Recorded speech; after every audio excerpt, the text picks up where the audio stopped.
Schnoz-man HolePunch, the Justice Lease, number 7, comes to fruition on Sunday, August the 4th. But this is JohnRamboPresents, the show. My name is John, and I am joined by no one, my friends. It is just me. It's just me and it's just you. Together. Intimate experience. Something we both have dreamed of for so long, but now we can actually experience together, my friends. This is going to be mostly a solo show. And it's going to be kind of interesting because me and OJ have kind of a thing going. We've kind of like conflicting personalities, but we fit together so well, and it kind of creates one ultimate being, kind of like a Megazord in a lot of ways. We have it's like a yin and the yang effect. Our pieces just fit together. A perfect 69. OJ and I create together. But he's not here, my friends. So nothing can hold me back now. I tend to be a little on the edge. All right, I walk the edge. OJ reels me back and he says, no, it's not a good idea. But he's not here right now. Anything could happen. It's a raw, unrestricted, pulp-free show. That's right. What we're going to be doing is we have a bunch of things going on today, which we'll get to in a little bit. But we're eventually just going to turn to a point where I completely fall on my face and we're going to have things to say on my own. So we're going to try to bring as many people as we can in from the chat, from Skype, and bring all of you guys in. And I tell you right now, you do have some very pulp-filled shoes to fill. It's going to be very hard. And if it's terrible, it's your own fault. I mean, what am I going to say? What else can I say about that? So, the big question, everyone hear me? This is working? All right, there we go. So, where is OJ today? OJ's not here, obviously. If you remember last year, his grandfather had passed away. It was about the same time of year, 1 year ago. And now 1 year later, his grandmother has passed and joined her husband in the great beyond. So OJ's got a really nice family. And something I kind of admire about his family when someone passes away, the whole family, wherever they are in the world, wherever they are in the country or the world, they all get together and at their meeting place in Long Island, and they spend like several days together, and they all do the wake, they do the funeral and all that stuff. So I think it's a nice thing. OJ's a trooper. You know, he's got that good work ethic, like most people from where we're from does have. And he wanted to do the show on the phone. He's like, I could call in for like 20 minutes on my cell phone. I could try to do this and that. I said, don't worry about it, dude. We got to take care of it. I could take care of it myself. Our Ramborgian friends will fill in, and we'll do the best we can. So, rest in peace to OJ's grandmother, and all that stuff, and wherever they may be, I think perhaps they're together somewhere. I don't know what happens after all this ends, I kind of tried to tell him that, but I said it in a really terrible way. I was like, he just told me what happened. I was like, well, they're together. I don't know where they are. That doesn't really sound that nice. What I meant to say was, I don't know what happens when we pass, but perhaps they're together in a good place. And one thing to take from that, you got to cherish every day, appreciate every day, because this thing's it's got a time expiration date on it. We all got that expiration date on us. So we got to try to do the best we can to give ourselves a good life and provide a pleasant and enjoyable experience for those around us the best we can, as long as they deserve it. If they're dicks, then we just try to avoid those people, right? So there you go. So my friends, what I want to try to do here, I want to play a little melody for the OJ before we get really started with the show. Let me grab the guitar, and we shall be right back with that. Hold on one second. It's going to be a little bumpy road today, guys. Just bear with me, okay?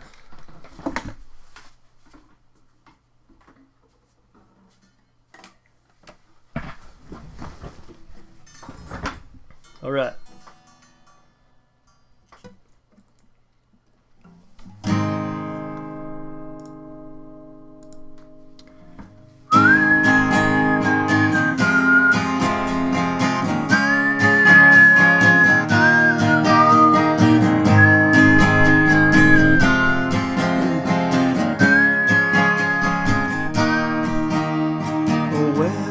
Where can my OJ be?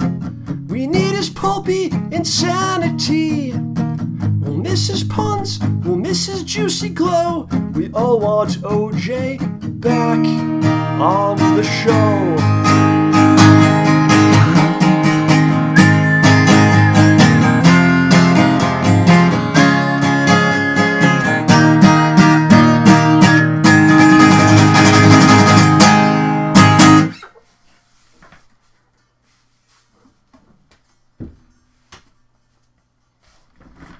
All right, a little something for the Juice Master there.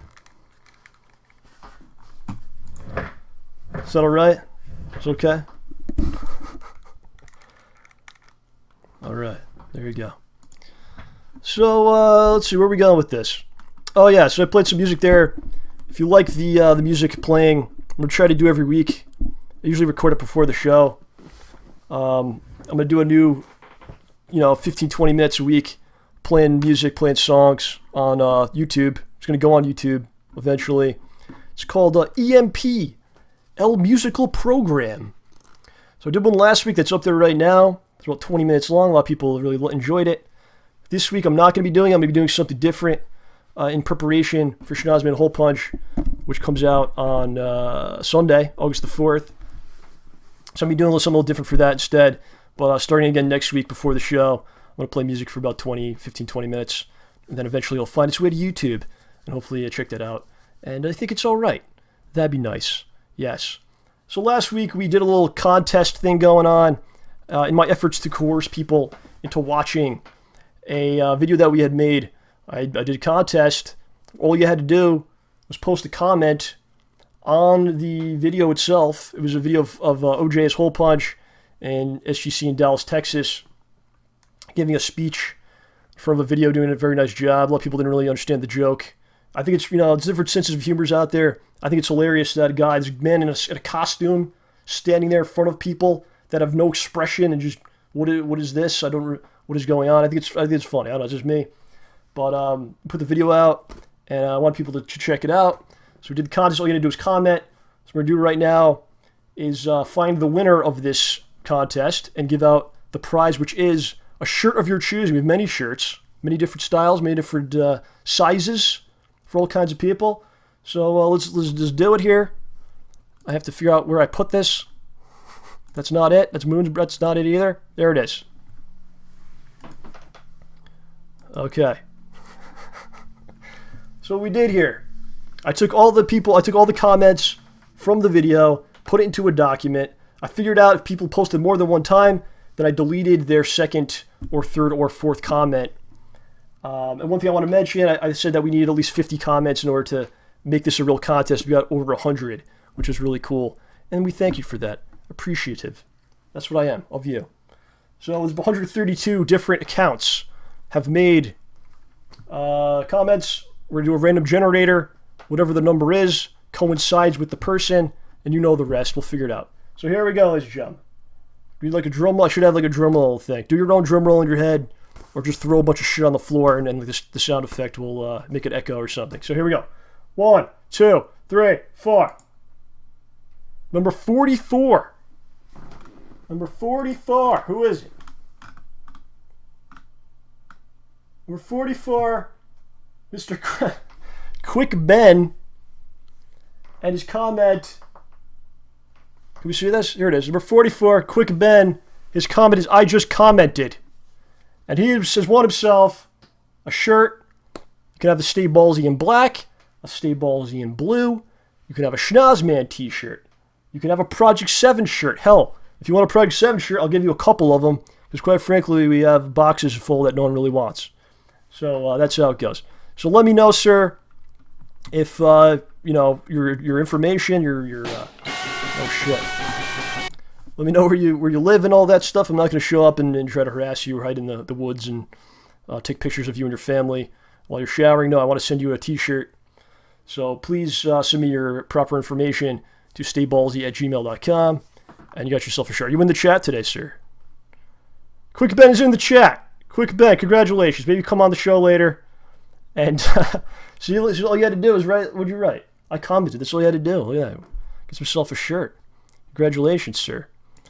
Well done. Well done. I like you. I like you. Is that okay that I say that? All right.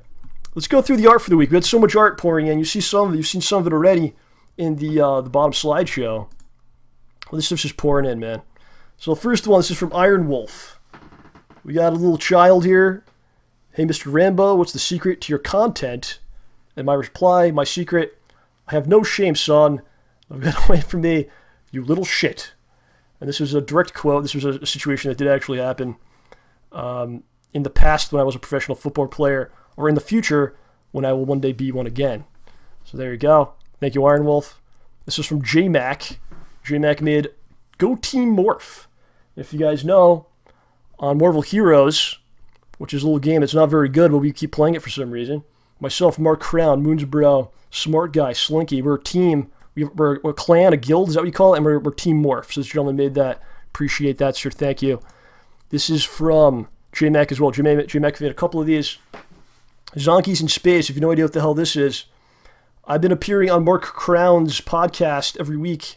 I've done it twice so far at youtube.com/MarkCrownStories. And we have been discussing all kinds of bizarre things. One thing is a zonky, which is the what happens when a zebra and a donkey have sex. They create a zonky, and we started talking about outer space. We said, why don't we send the zonky to space? And that's pretty much what that's all about there. And it makes more sense if you listen to the podcast, so go check that out. This is from So Nuts. The real reason John never removes his cap. He's a Super Saiyan, maybe. Perhaps. I have a gun. I don't know what that is. That what a Super Saiyan has? He's a Super Saiyan and he has a gun. Okay, sure. Very nice. This is from Mr. Mike Vida. This is actually going to be the thumbnail of today's show. I like this quite a bit. Respect the Hat. It's a play off of Daniel Bryan in WWE, which is Respect the Beard. This one's a lot cooler and better, though. Check that out. Very nice, sir. Very nice indeed. It's kind of funny, like people put this face on or try to do artwork with this face. It's a bizarre thing to me. Oh well. This is from Mr. Kyle Charles. This is when OJ and I took over the Conan show. Conan and Andy crossed it out, and our heads are huge, you know. But I don't want to be on TBS though, so I don't think we would accept that. Did I ever tell you guys the Conan O'Brien story? My Conan O'Brien story? I think I have done it on the show. I'll tell it to you again someday. But it really shaped me in my future when I met Conan O'Brien. Yes. Ramborgia approved. This is by JMac as well. This kind of reminds me of like Married with Children, because that's like the logo Married with Children had. So if I was on like, it looks like it's from like the 80s. So if I was on Married with Children, this would be like my shot. And that'd be a cool thing to do. Thank you, sir. Look how much art we have. It's insane. It's just pouring in. It's unbelievable. This is from Gaming Freak 1. I don't know what this screenshot is. This is Metal Gear Solid 5? I've never seen anything about the games. I don't really know. And Solid Snake, or whatever snake this is. Big Boss is a Big Boss. He's joining the Ramborgia. We're happy to have him. I'm looking forward to that game. That game might actually get me to buy one of the new consoles. It's probably the only thing that could possibly do it. That's the reason I got PS3. It's one of my favorite game series of all time, there, sir. Thank you. This is from the Ramborgian Dorman, one of our favorites here. 50 Stains of Pulp, coming soon. It's like 50 Shades of Grey, but much more disgusting. As you see, there's an elephant pornography in the back. There's some juices that have been strewn throughout the floor. And My Exotic Stains, Your Erotic Pleasure. Yes, lovely. This is pretty awesome, this thing. This is from DJ Fleming. I don't even know how he did this. I'd like an explanation. It's incredible. It's two sketches of us, and then there's the Ramborgia fist in the middle, which is always good. And you always want, when you hang out with your friend, you always want a big fist right in the middle, like that. This is from Deladrian, as I call him, Dally. And it's me as John Rambo. And I'm using the music to kill people. And holy Zick, Rambo, you've killed another clone. That must be OJ. He's disgusted in the background. And I'm using the power of music to kill, which is what music was originally intended for in the first place. This is from Bushidoa. Schnoz-man has taken over Arkham Origins. Hope that's not true, because no one would really probably buy the game if that was the case, but it's really cool. Thank you, sir. And this is the last one. This is from Bushidoa as well. The Schnoz Cave, which I guess is like my headquarters. I've designed it after the 60s Batman show. I have the Batmobile, which I put the HolePunch logo on. My Schnoz-man mask is in the front seat. I have a computer, which has my enemies on it, which is Jeff Reagan, Bob Saget, and Cyclops. Those are people I hate. And then I'm watching Morph do some shit in the corner. I'm studying Morph to try to perhaps learn his abilities. So there you go. Thanks for the art, guys. Very nice stuff. You guys enjoying that? That's like one of the challenges of doing this alone is like checking the chat along with doing the show. That's part of the issue. But there you go. It seems like you guys enjoyed it. LOL, is that good? Does that mean something good? Okay, fair enough. Okay, guys, I want to talk about Schnoz-man HolePunch number 7. Then we're going to try to open it up and talk to somebody. I'd enjoy it. I think you'd enjoy it as well. So, Schnoz-man HolePunch, the Justice League episode number 7, comes out on Sunday. It's a couple days away, August the 4th. And here's kind of the backstory about this episode. So originally, it was much, much different than it is now and today. And I think I came before you guys, and I always tell you stuff that's not true. I told you that you might have, you would definitely have an episode in July, perhaps 2 episodes in July. But it didn't work out that way. So what happened was, the original episode 7 was so long, it came in around 45 minutes. So I'm like, wait a second. That's way too long. We can't have an episode that long. So I decided to split up the episodes into 2 episodes. So it would be the one that you're getting now and the one that would come after this one, right? But then I'm looking at the 2 pieces that we have, and I'm like, wait a second, I can't put these out as a single episode because it's just not enough. It's not good enough. It's not good enough for the precedent we've set, the quality standard we've set. It's not good enough for the people. It's not good enough for the Ramborgians. So then I decided I'm going to add a bunch of stuff to this first piece of it, and I went so crazy in adding stuff that we have a new episode 7, which is going to be 41 minutes. So it's kind of bizarre. Like I split it because it was too long, and then I added so much that it became the same length in the end. But I think what you're getting is going to be a lot better now, because it's spaced out and there's a lot more stuff in there that helps flesh out what's going on in that particular episode. So anyway, this episode in particular, it's what I'm most proud of. It was the most difficult to do from like an editing standpoint, and like a creative standpoint, and like deciding what to do with certain things, because it was such basically like a mess, all these different pieces and stuff that was added didn't really fit, and then how to kind of come up with creative solutions and how to make it good. And it was the toughest from an acting standpoint. It was the first time we got into like some real good emotional stuff. And I also got Lyme's disease while making this one. So, it's a blue. I always look at it as like a blue collar endeavor. It's Schnoz-man HolePunch are kind of like blue collar superheroes, right? They don't have fancy shit. They don't have fancy gadgets and powers or anything like that. And it's kind of like in creating it, we're kind of the same thing. It's just a grind. We don't have. I honestly, like, some people have like natural talents and lots of money and things like that. They went to school to learn how to do shit. I don't have that. I'm a grinder, man. I grind it out. If I could do anything, it's because I spent a lot of time trying to figure out how to do it. That's the only reason I can do it. It's just, you got to grind it out. That's what it is. It's a blue collar show about blue collar superheroes, and that's what you get. And what you got here is everything I have. It came at a tremendous sacrifice, just hours upon hours working at it, late at night, early in the morning, whenever I could, and just grinding it out, getting it done.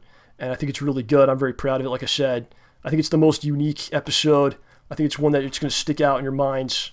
When you look back at all of them, you're like, well, that was a weird one, I showed it to a few people already, and there was all kinds of different opinions on it, so we were very surprised by it.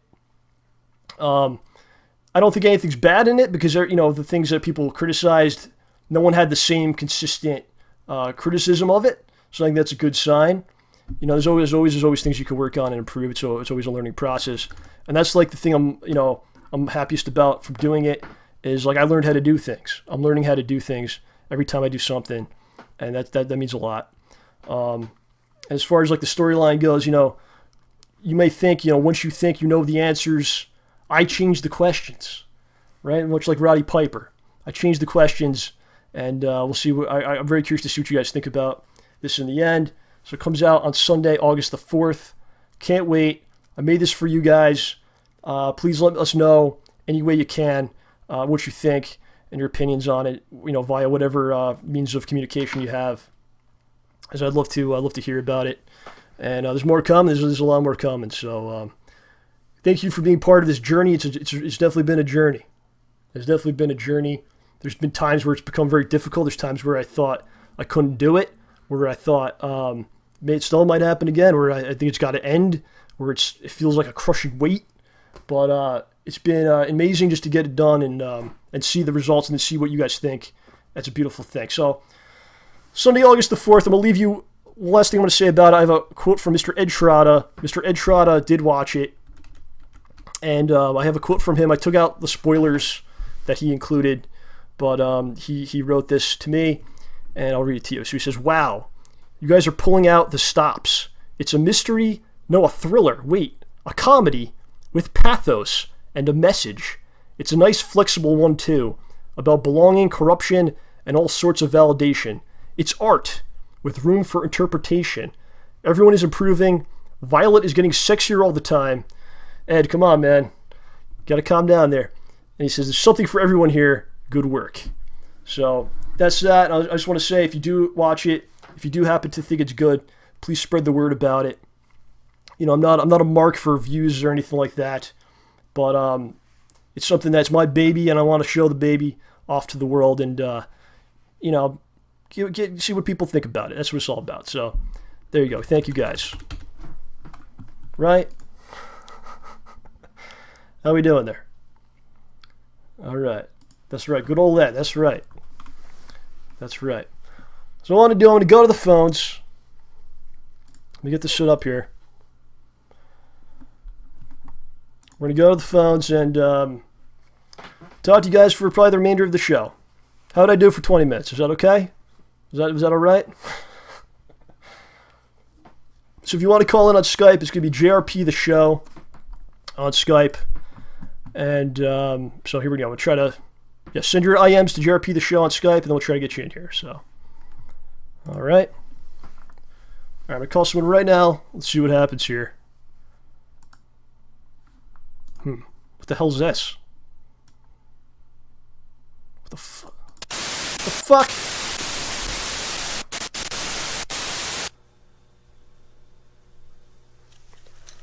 Greetings, Ram-assholians. Jambo, I thought I banned you from Skype. Shut up, you big-nosed moron. We have the same nose, you dick. Whatever. Here's your warning. In 5 weeks, in a mere 5 weeks, you die. The Ramborgia dies. And the show finally dies. AJ, finish cooking dinner and shut up. We're having pasta tonight, and you can't have any. I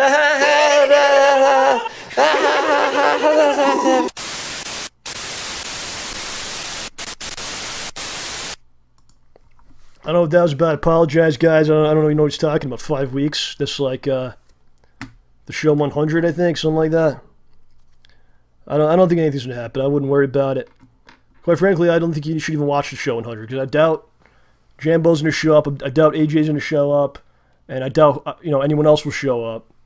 So I just don't even watch it. I don't think you should watch it. I don't think anything's gonna happen like that. I'm not gonna prepare. I'm gonna leave the door wide open, as you see. The door's wide open. I'm whatever. I don't think anything's going to happen, so don't worry about that. I apologize. I was about to call someone, and jeez, that was crazy stuff, man. They're like freaks. I think they like have sex with each other. You know, they probably blow each other and stuff. It's weird. It's a weird thing, and this came from me. Clones. Cloning's bad, guys. Cloning's bad. I disagree with it. All right, so there we go. I tried to get somebody real in here. That's actually a Ramborgian. These people hijacking the show. Okay, I'm looking for SFTHare. I want to talk to you, sir. Are you available right now? I'm going to call you. SFTHare. Here we go.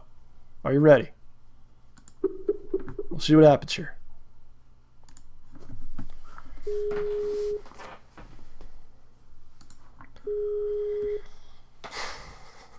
Better not be a Jamborgian on the other end. I will go Super Saiyan and pull my gun out.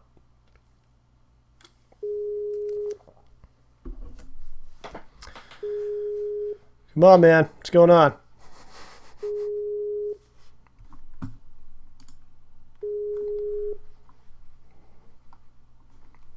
All right, I guess it's not working. Let's try one more time. Sorry about that. It's gonna be go today.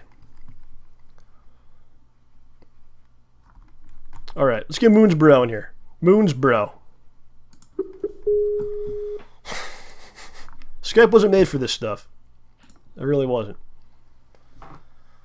Moons. Hello. How you doing, buddy? You hear me? Is there like a lot of background noise or no? Were you good? Oh, it's fine. It's absolutely All right. fine. Let me just double check the audio here. Okay, there we go. I fixed it. All right, perfect. All right, Moonsbro. How we Yes. doing, man? How's the acting stuff going? Doing pretty good. I haven't really done much lately. Let me turn off the light. It's like my face is so bright. I haven't really done much lately. I was gonna film the intro, but then some stupid shit happened, and I'm really mad because I was really excited for what I'd planned. Stupid But shit happens, that's, man. that's how it goes. Why don't you do it in the future, and then we'll use it for you. All right. Yeah, that's the plan. I'll film it when I can, and I'll get it to you. All right. I think everyone would like to see it. We're all into that. So I got a little picture here I want to show. I can find it here. All right. This is you at the premiere of Wolverine. You go to midnight. Yeah, midnight premiere, Thursday midnight. Yep, that was me watching Wolverine with a couple of my friends. And you're a big Wolverine guy. Are you more of a Hugh Jackman fan or a Wolverine fan? It started out as a Hugh Jackman fan, and then Wolverine later. Well, I really liked Wolverine when I watched the cartoon back in the day, and Yes. then when the movies came out, I was like, "Dude, this Hugh Jackman guy's amazing." And I think on the show before I talked about I saw him on Broadway in I believe it's 2004, Oh wow. and ever since then I love everything he's done, all his work. It's been great. All right. So it's a combination of two things you love into one thing. Yeah, it was perfect. All right. So I want to talk about the Wolverine movie. Are we gonna get to spoilers here? We gotta tell everybody. 'Cause I did see the movie. I want to talk about it. You haven't seen it yet? I did see it. Yes. I want to Oh, talk okay. about it. So Yeah, we can talk about the spoilers. It's up to you. all right, I think let's get into some spoilers and stuff. If someone's watching, you don't want to hear the spoilers for Wolverine, I apologize. Maybe come back in like 10 minutes. If you're on YouTube, just hit the timestamps. But I want to talk about the Wolverine movie.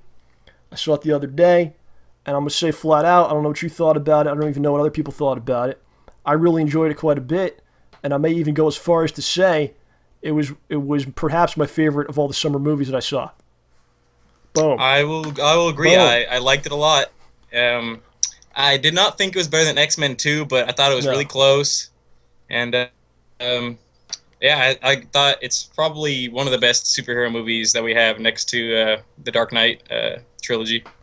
I don't think it touches like that upper tier. It's What? it's like right below the high echelon of the superhero movies. All right, I don't know if I'd put it quite that high, but I did think it was better than a lot of this, like Men of Steel and Iron Man 3, Yeah. which I did see this year. Things I liked about it, Hugh Jackman was really good in that. What did you think about the Jackman in the movie? I thought he was great. He put every single X-Men movie, he puts even more work into it, and every time he does it, it just gets better and better. I think for this movie, he started 3 months prior to preparing for it, Yeah. and he was just like even super extra ripped for this movie. It was great.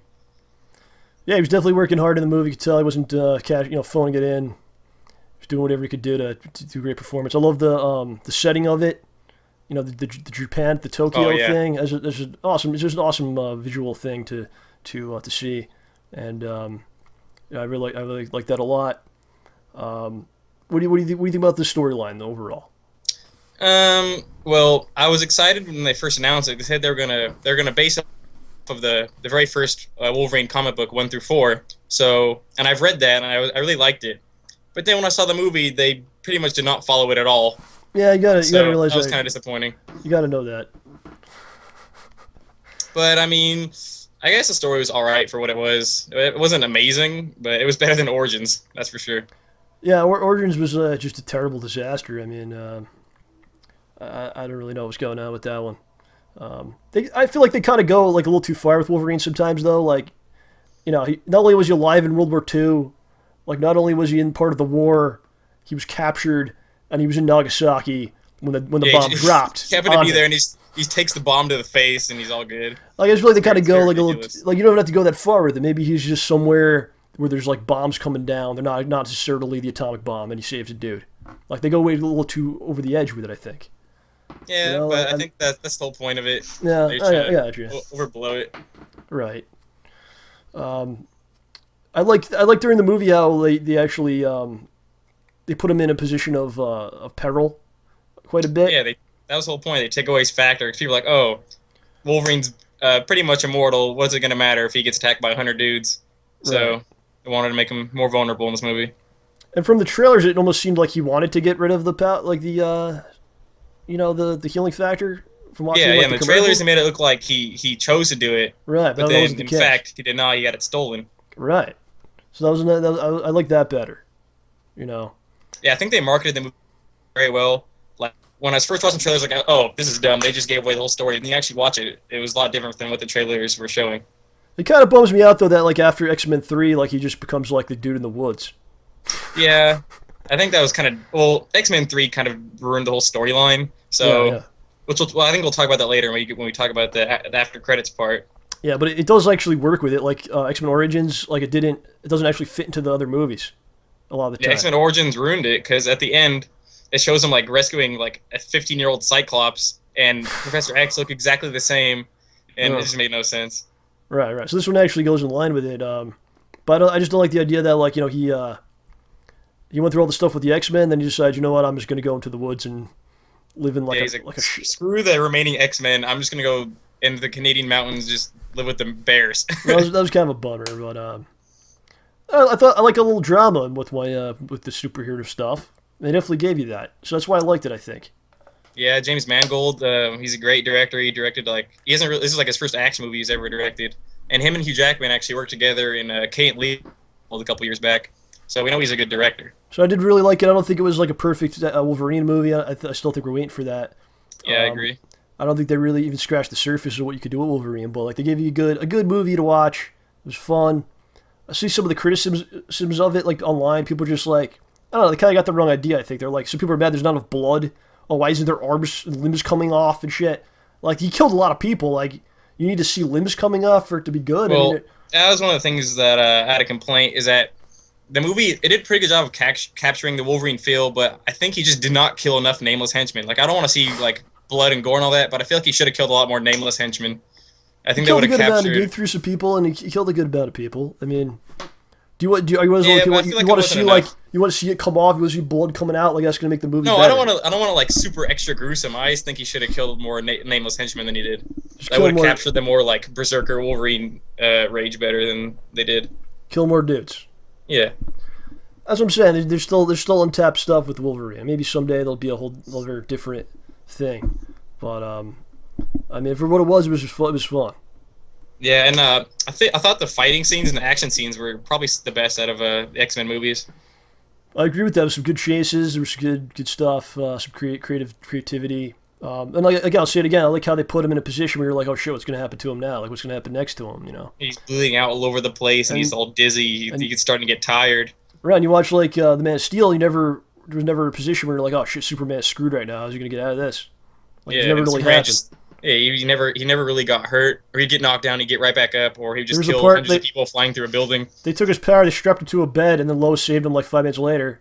Yeah. And then he comes back, he's got all his powers back. Here we go, he's running through things. So I don't know. I liked it better than that actually. I guess it didn't make as much money as they hoped, or something. Or compared to Origins, it didn't do as well. I guess people were skeptical about it, or there wasn't really that much. I mean, there was a lot of marketing, but not like in the mainstream media. It was mostly like online marketing for this movie, so maybe that's why. Right. What did you think about? Let's talk about the after the credits thing. So we're sitting there in the movie theater, and then I see the thing that says Trask. I was like, oh my god, Sentinels, here we go, Days of Future Past. And I don't know how they're gonna do it. They have to like completely retcon the third movie, I guess. So it's gonna be interesting to see how they explain everybody coming back for Days of Future Past. Should we talk about what happened or what? So I actually didn't see it. Like when I was there, I just left. Oh, rookie mistake! Mistake. I know. I had to go. I was wrong to see what happened, and then I wasn't even supposed to be there in the first place. It was a whole thing. But Okay. I had to go, and then when I got home, people have it on YouTube. Actually, that's how I watched it. Oh, okay. Some guy had it like full quality, and I was like, what the hell? So I watched it on there. But, all right, go ahead. What happens there? All right, so it's 2 years after this the Wolverine movie, and he's at the JFK airport, or I'm assuming JFK airport or something, and he's about to go into the middle of the sector, and then everybody, or the Magneto shows up, and then Xavier stops time. Well, I don't know what he does, but he does it in the movies where he just makes everybody freeze. I didn't know he could do that, but I guess in the movies he can. Yeah, the movie. And He did in the movie. Yeah, X-Men 2. Yeah. Pretty much, he's talking to Wolverine and saying that he's going to need their help, and there's going to be like another war, or some kind of revolution going on with the Sentinels and all that.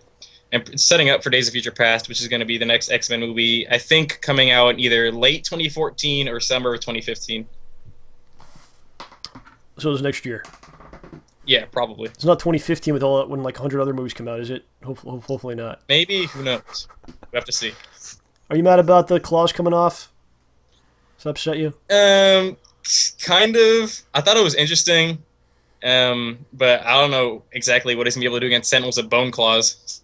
So it'd be kind of weird to see what they do with that. I have a feel like Magneto's gonna like move the metal on him or something and like recover or something weird's gonna happen. Like yeah, I feel like they're gonna give him back the adamantium because that's just he's kind of nowhere useful against robots without him. That happened in the comics. Did you ever read that?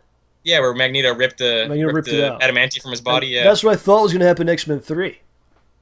I thought that was going to happen. I was like, that'd be badass if they do that. And I thought it was going to happen at one point because he picks them up and he just throws them. Yeah, that's all he ever does. Just throws them around. He just throws them around, and then all that happens is Wolverine just goes back to the mansion. He rests for like a little bit, and he comes back. That was all that. That was the whole thing. I don't get it, but that would have been cool to do it that way, you know. So, how'd you feel about the Silver Surfer thing we did? I mean, Silver Samurai. I don't mind it. I don't mind changes to things like that. Some people get real upset. I just thought it was a bit far-fetched that it was dumb. That much adamantium to make a whole robot suit and 2 swords. I thought that was very ridiculous.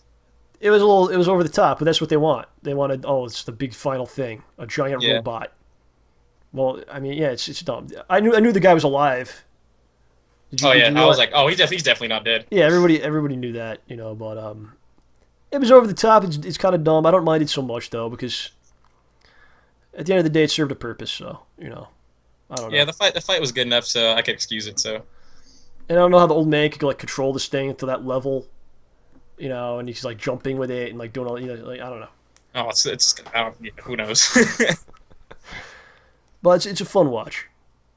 Yeah, I liked it. It's as good as anything else that I saw. Star Trek might have been better. I don't know. I'm on the fence. No, I didn't see Star Trek. Star Trek was real good.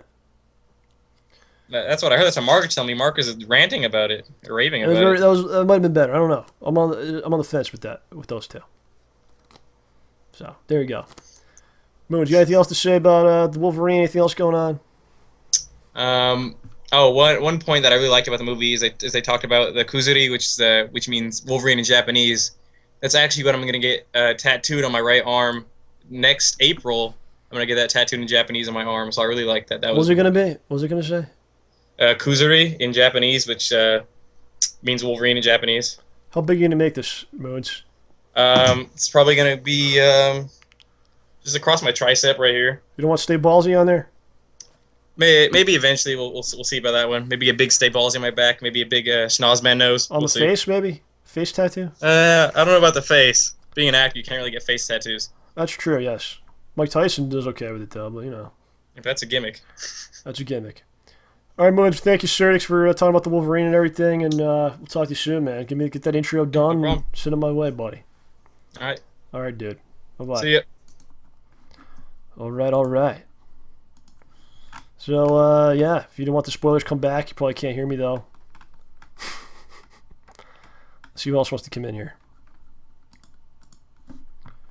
Let's see who else. You know, I want to talk about something quick. Something that happened this week. I'll talk about it very quickly. I don't know if people outside of New York really care that much. You might. So Madison Square Garden. You may have heard of it. No matter where you live in the world, it's considered to be the world's most famous arena. That's what it's billed as. And I think it's pretty much what it is. I think a lot of people from, no matter where you're from, you kind of heard of it at some point. It's in New York City, the heart of New York City, right in the middle there, on top of Penn Station. It's been there since 1964, I believe. And we've seen all kinds of amazing things there. Anyone who's ever been anyone in pop culture pretty much since that point has done something in that building. All kinds of great sporting events, the Ali Frazier stuff. The Knicks have been there. They've only won 2 championships, but that's not one of the high points of the place. But all kinds of amazing things have happened there. And if you're a wrestling fan, that was the main thing. Before there was pay-per-views, the biggest thing for the WWF was the Madison Square Garden show. All the other kind of shows kind of built to the Garden show. And then it goes all the way back to Bruno Sammartino up until today. Today it's not as important for the WWE, but they still run either every December, traditionally, right before the new year. But what happened to the Madison Square Garden? This is on top of Penn Station. It is not a it's not a city-owned or state-owned building like a lot of the arenas in the country are. It's privately owned, and the New York City Council decided this week that in 10 years they have to move the building, or they don't want the building there, basically, in 10 years from now, because they want to revamp Penn Station, which is underneath it, which is a huge travel hub underneath the Garden.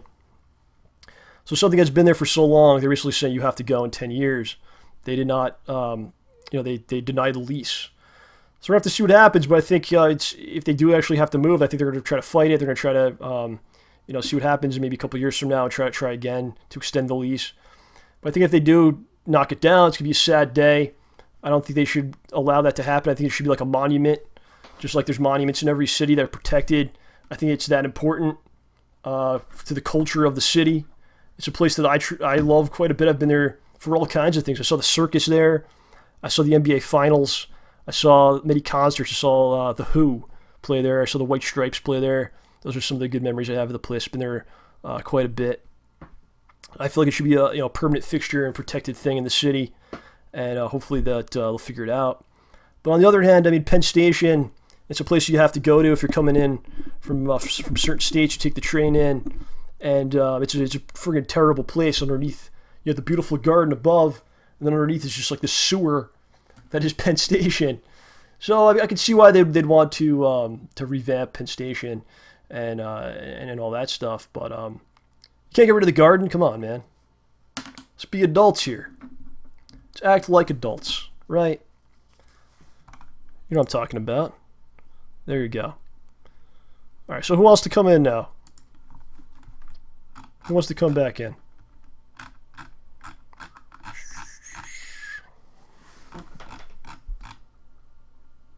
A lot of people, lots of people. Lots of people.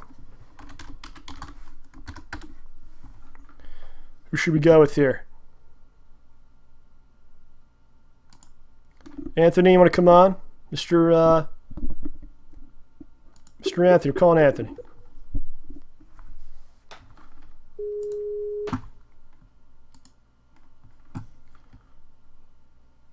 Yo. Hey, what's going on? How you doing, buddy? Doing all right. How are you? Doing quite well. How's things going today? Did you get some nice weather out there? Where are you from? Florida, Southern Florida. Oh. The state that people go to die to. Wow. Yeah, I know it's a little morbid, but that's just always the way I've referred to it as. I gotta turn up your volume. Hold on one second. I'm gonna yell at. There we go. Oh, nobody can hear me. That's always the case. Right, Everything I do. We got you. So we've been trying to play some games together for quite some time now.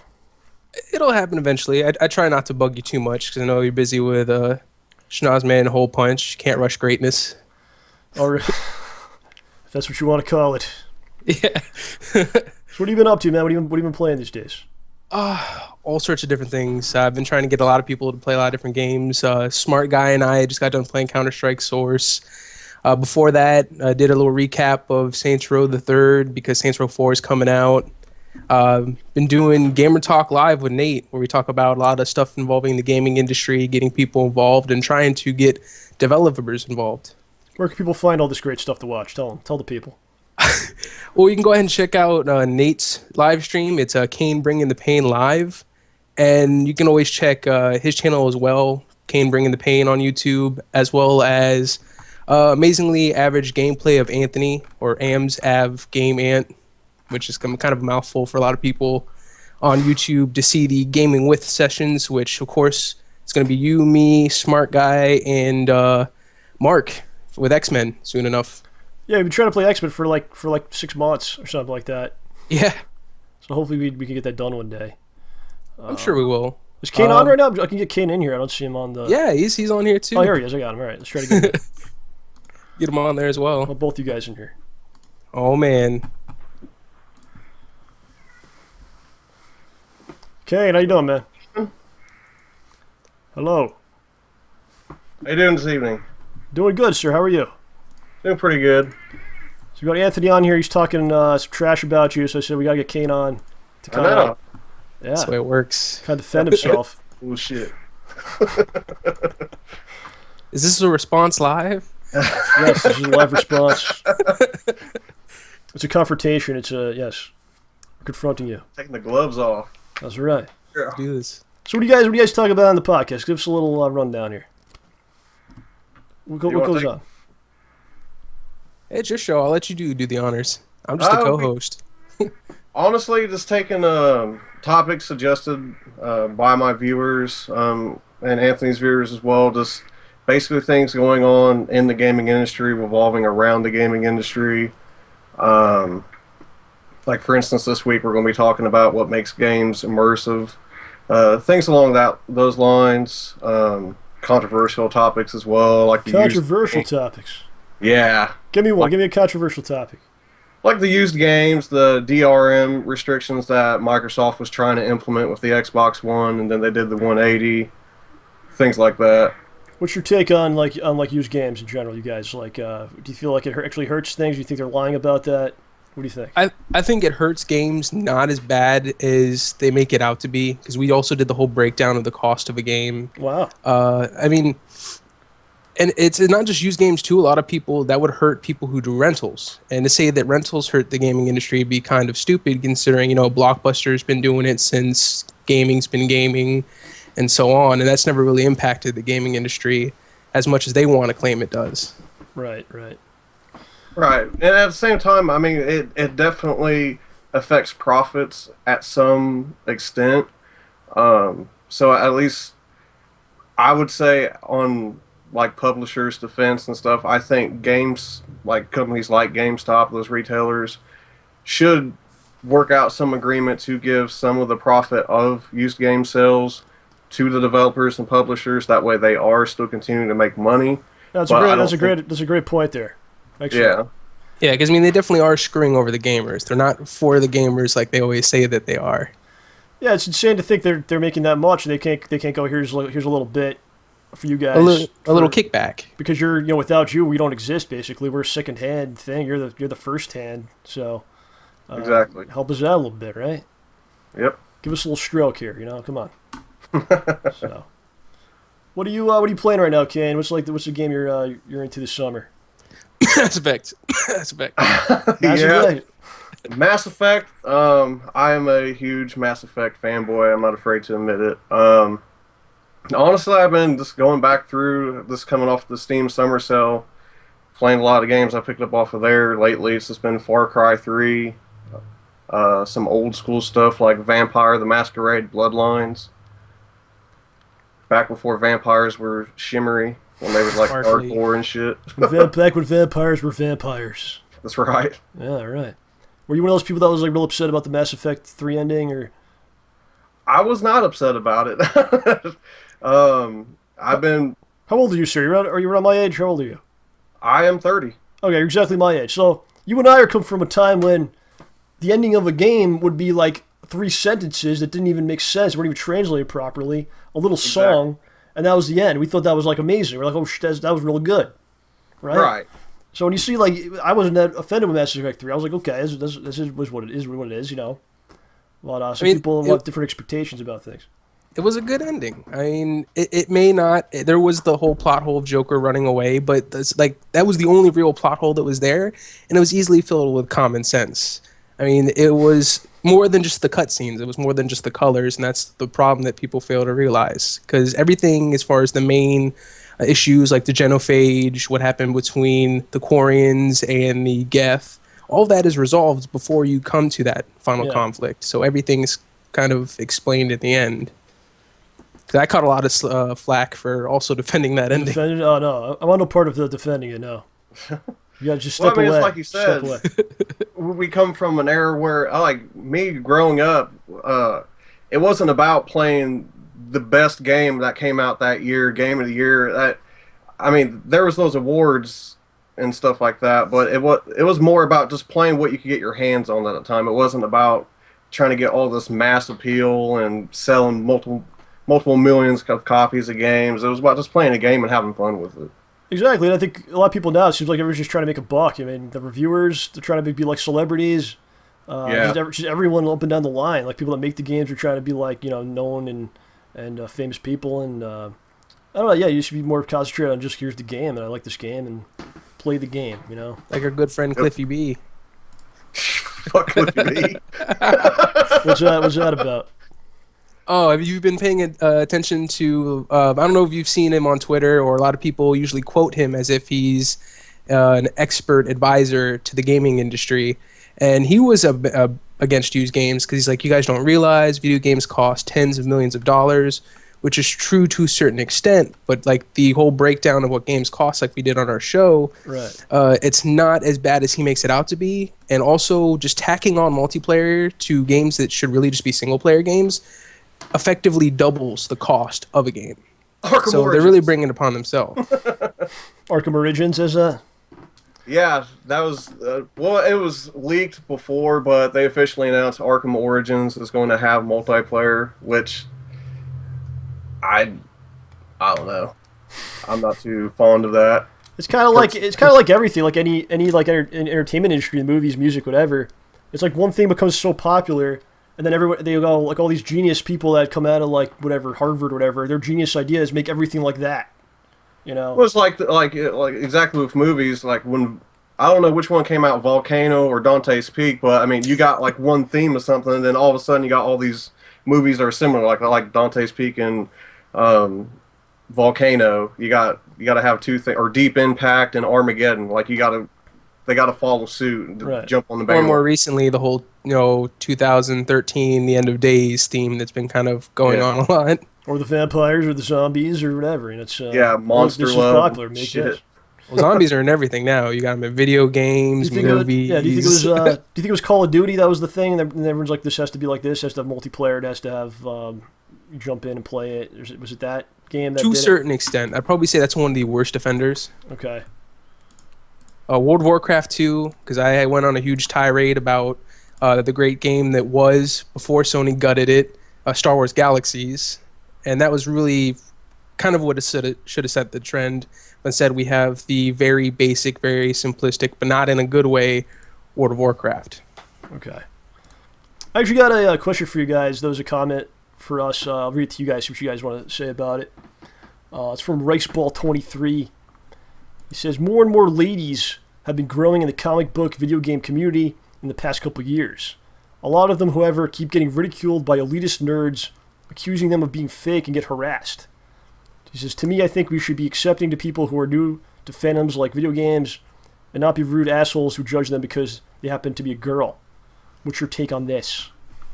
I completely agree with that. My wife is a huge comic book fan. She's more DC, as to where I am more for Marvel, except for recently. And, I mean, there's a lot of people that kind of ruin that image because you always have, like, the girl who's kind of sitting there biting on her little cable, trying to look sexy. And it kind of ruins it for a lot of the rest of females because then already that's going to be the first impression image that everybody's going to have, is that every female is going to be like that, when that's not really the case.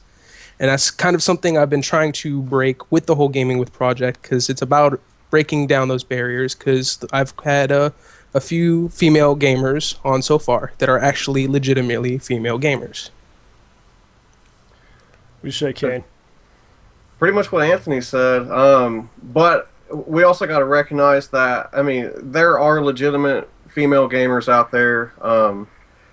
And even just saying that, I hate saying like girl gamers or female gamers. I mean, a gamer's a gamer, no matter what sex they are, what color or whatever. A gamer's a gamer. Exactly. But, it still remains, to be known that predominantly in the gaming industry, most gamers are actually male. I mean, that is the primary demographic, and that's who a lot of the publishers and developers and stuff, that's who their target audience is in most cases. But it doesn't change the fact that there are still women out there playing these games too. Right. Well, that's an interesting point, though. Like, what is a gamer? You know, what do you consider to be a gamer? Because I think there's a lot of people that, once that term started really coming into play, you know, like, became like a heavy thing. Some people want to be like, as soon as you have something like that gamer, there's a group of people that want to be like, we're the gamers, and no one else is a gamer unless you do things that we do. So. And funny enough, we did have a topic about this as well. And kind of like we spoke about, I would say a gamer is really just anybody who's passionate about gaming in general. They truly enjoy it. They enjoy playing with others, just gaming in general. I mean, even people that are playing, you know, games on their phones can be considered gamers to at least to a certain extent. I really wouldn't try and segregate anybody from being considered a gamer if they would choose to label themselves as such. What's with these people, though? What do you think about these people that go, you know, to be a gamer, you have to be like this, you have to do this or that. If you don't do it, you're not a real gamer like me. Why are these people such dicks? What do you think about that? Because what it is I think, is they're trying to guard their whole title. Because there was a time where, you know, being a gamer was considered uncool. You can get picked on for it. I know back in my day, even though I'm younger than the both of you. That's a good thing. Don't worry about that. Right. But it's something that really would cause segregation. Like, you would be considered an outsider for being a gamer, and nowadays it's the cool thing to do. So I think some of those people kind of just want to hold on to that. You know, they like the fact that it made them unique. I was a gamer first. Yeah. Who are you to be a gamer? And I mean, it's not right for them to do so, but I can see where they're coming from, even though I don't agree with it. What do you got to say, Nate? Anything about this? Again, I agree with them. It's mostly, though, I think a lot of people get like unnerved, like when you start calling them a gamer. They don't like the label or being put in the box. I don't see it as like a negative thing or like trying to put people in a box by calling them a gamer or gamer, and then even go as far as like saying some people are like casual gamers or hardcore gamers. Yeah, and there's like there's gamer, and there's different subdivisions of that. Right, it's crazy. To me, it's Just no play the different than games. saying like a comedy movie or a horror movie. They're all movies, but you know, it's not demeaning them in any way by putting them into their, you know, specific genre or whatever.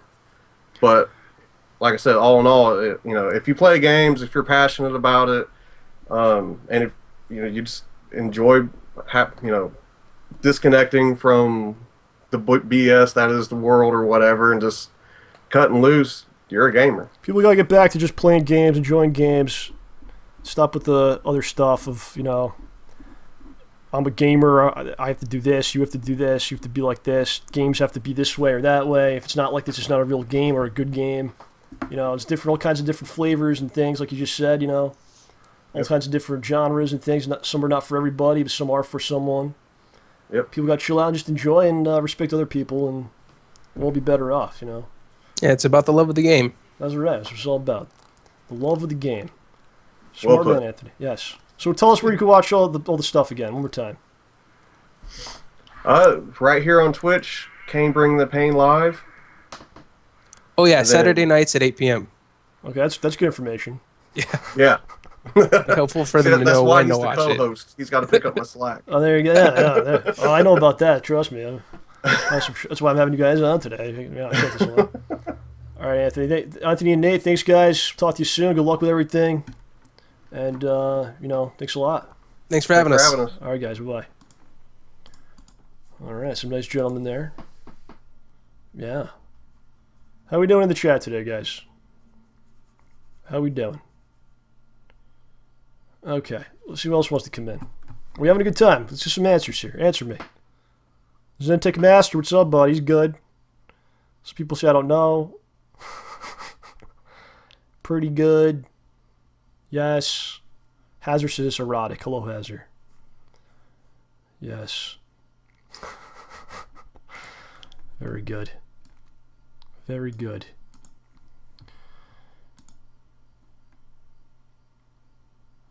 All right. Hold on one second. Do we have any chat question? Chat topic or question? What do we got? Sir Lionheart, how you doing, sir? What do we got in the chat? No smart guy.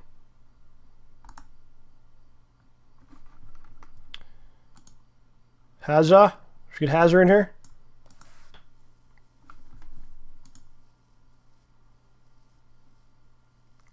Iron Wolf says, "Where's the lost OJ TV special footage?" I don't know if we'll ever see it, honestly. Like, he tends to say, like, I know where this is. I know exactly where this thing is. Because it's like a videotape, right? But a lot of times he'll say that, but then when he'll go to the place where it's supposed to be at, he won't be able to find it. So hopefully we'll be able to uncover it. We'll probably need, like, a crew to go down into his basement. Like, dudes with, like, shields on, like, protective equipment, all kinds of things. And just go in there and try to look for it. So. Is there a sex scene in Schnoz-punch? Perhaps. Gonna have to watch a smart guy. Long live the Vida. What's your favorite thing to do outside of YouTube and streaming? I'm a comic book guy, obviously. I like to watch the movies and all that stuff. Play music. Hang out with the girlfriend, we go out to dinner here and there. Nothing too expensive. I usually make her pay. And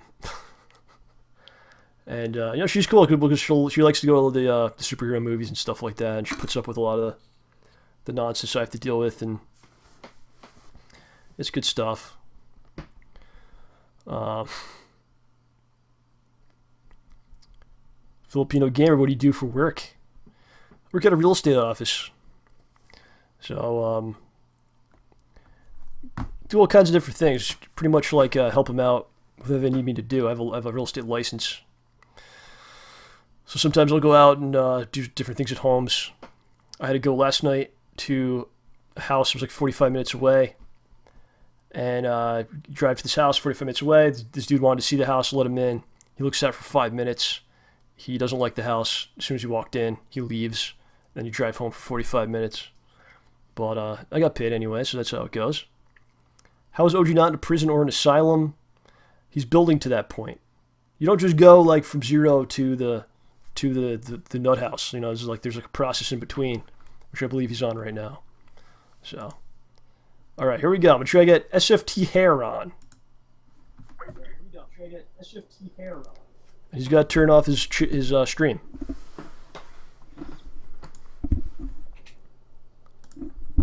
Sir. Hello. I'm going to try to call him right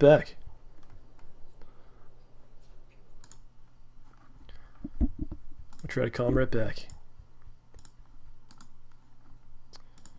There we go.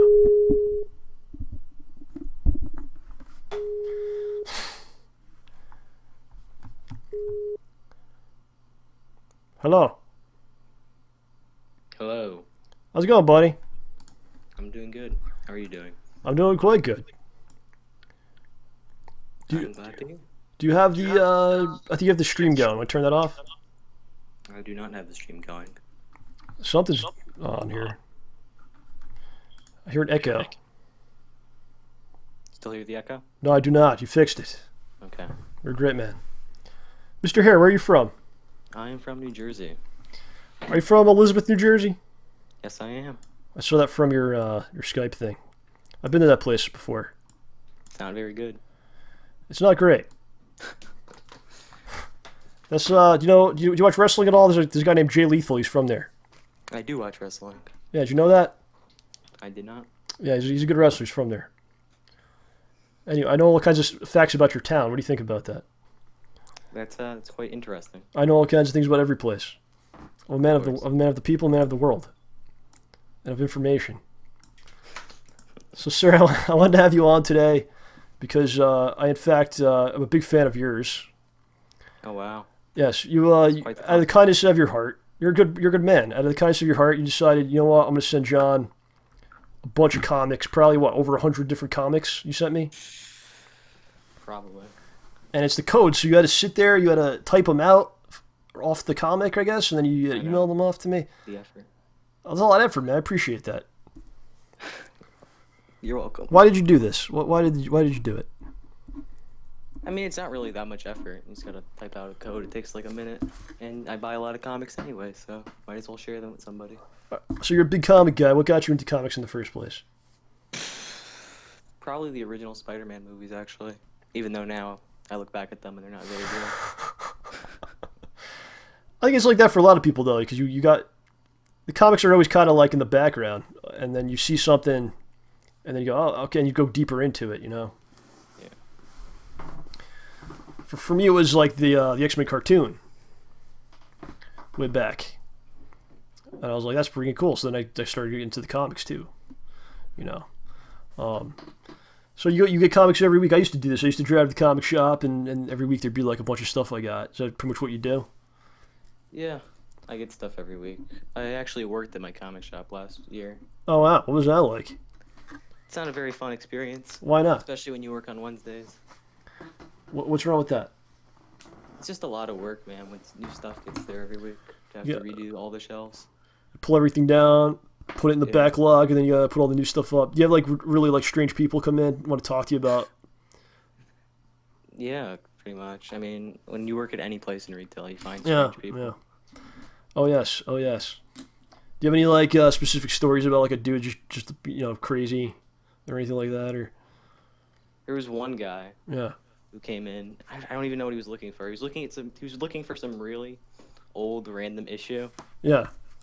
of like a Batman comic that no one would ever think to ask for. Okay. And I searched around for a bit, and obviously we didn't have it because there's no demand for it. And this man was very upset.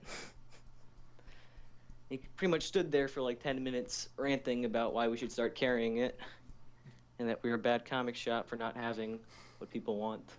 We get a lot of that. People just get angry about you not having it random. How could you not have? You're a comic shop, aren't you? Like, why don't you have everything ever You only created? get stuff that's in demand. I mean, people think that if you're a comic shop, you just have every comic. You're not gonna Yeah. like get something if no one's gonna buy it. Just take up inventory. Some obscure like you know black and white thing. Yeah. That's wacky stuff, man. So today's Wednesday. You got some stuff for me or what? I did. I sent you some stuff. Oh, you did. Well, you're a great guy. Not much really came out this week because it's a 5-week month. Okay. Nothing comes out basically on the last week because everything's monthly and pretty much everything already came out. When is Superior Spider-Man coming out? That comes out every 2 weeks, so it comes out again next week. Okay, I was wondering about that. So I want to talk to you about that a little bit. I want to get into that a little bit because I read all the issues. I think there's like 13, 14, something like that. It's 14, I think. So yeah, I got into it and I really enjoyed it quite a bit. I didn't think I was going to, like from the enjoyed it premise. You like it too, good. So why don't you sit up for us? Tell us, like, because I don't know like how all the things transpire because I started from issue 1. So what happened before issue 1 that led us to this point? Can you kind of fill us in on that? I mean, it's pretty self-explanatory. It's a very simple story. Okay. Doc Ock and basically Doc Ock has no superpowers, right? So after being punched in the face hundreds of times by someone with super strength, his body gets a little messed up. Right. So he's dying. So he decides, I can have Peter Parker's sexy young body. So they switch bodies, and Peter Parker dies. How did he switch the bodies? Did he like build something, or what happened exactly? Yeah, he built something. Okay. He built something while he was in the prison? Yes. How did he do that? Because he's a genius. And then how did he get Spider-Man to go along with this? He just saw him and zapped him with the shit? Yeah, Peter, I don't really remember it too much. Okay. I think Peter, he like lured Peter into the raft or something. And then he switched bodies with him basically. Yeah.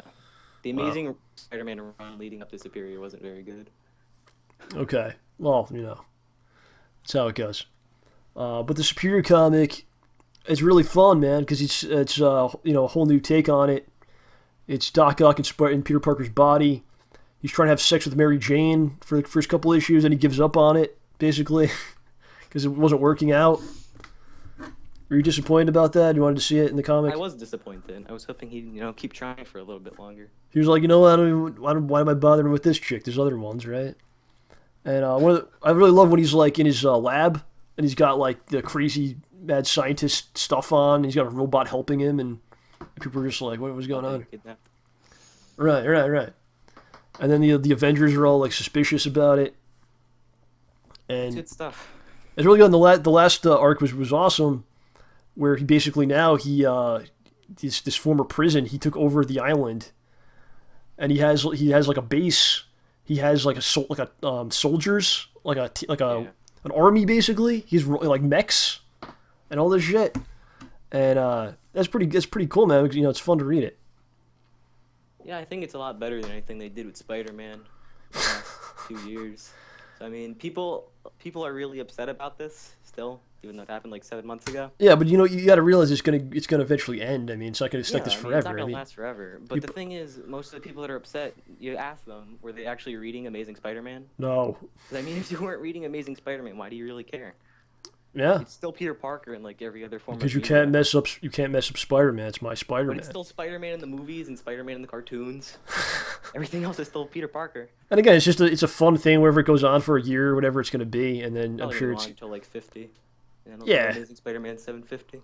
and then Amazing Spider-Man will come back and it'll be like reinvigorated, like he's back, you know, it'll be a cool thing. And you know, before that we got to read this kind of a twisted, kind of cool thing, different thing about Doc Ock Spider-Man, you know. So I'm down with that. Unless hopefully it doesn't, you know, it could go bad. They could have like other guys take over the body, and you know, all different villains have it, and it could get bad. But hopefully it doesn't, you know. No, I think it's lots of good writer. It's good. So what's like the best thing right now? Your like favorite thing right now that I should check out? Marvel-wise, Hawkeye and Daredevil. Yeah, you told me that before actually. Yeah. What's so good about the Hawkeye? It's just amazing. Like, the art is beautiful. Matt Fraction is doing a really good job of getting people who never cared about Hawkeye to actually like him. Because basically the book isn't about it's not really a superhero book. It's more just following Hawkeye as he does random shit throughout his day. Really? Yes. It's Hawkeye going about his normal day. Yeah. Finds a dog. Dog likes pizza. He goes. That's a whole comic right there. $4. Yeah, there's an entire issue. Where the comic is from the point of view of Hawkeye's dog. I have to check this out. I always wanted to know about the Hawkeye dog, what he's up to. Should. Good character. All right, man. So you're gonna keep sending me stuff. I appreciate it. I kind of fell off with comics. And you can send you stuff. That's awesome. I fell off big time. I was heavy into it for like a long time, and I can't really remember what happened. Like something came out I just didn't like. I started not to like some of the stuff that was coming out. Probably like 2005 ish. Maybe 2006. Yeah, I don't Marvel know. and DC books have been getting a lot better. And all of a lately. sudden, yeah, it seems like stuff's getting a little bit better. So I'm gonna try it out again, and I'm enjoying it. So and also like the digital format's great because I could read it like on the phone, and I don't have to like have stacks of stuff like that I got all over the I have a place. bunch So. of boxes. Dude, it's bad. Takes up a lot of space. You can't even get rid of them either. Like no one wants the stuff I have. It's like it has no value. It's like I don't want it. You mean those obscure comics from the 90s aren't worth hundreds of Those are dollars? worth nothing, dude. It's crazy. Supposedly they were at one point. I don't know. When they were coming out, people were like, "This is worth this much." Like, why? I bought that for $2. Anymore. That's right. All right, man. I hope you come on the show again. Maybe when OJ's here sometime, and talk more about stuff. You know, it'd be cool. And Sure, I would love good. to.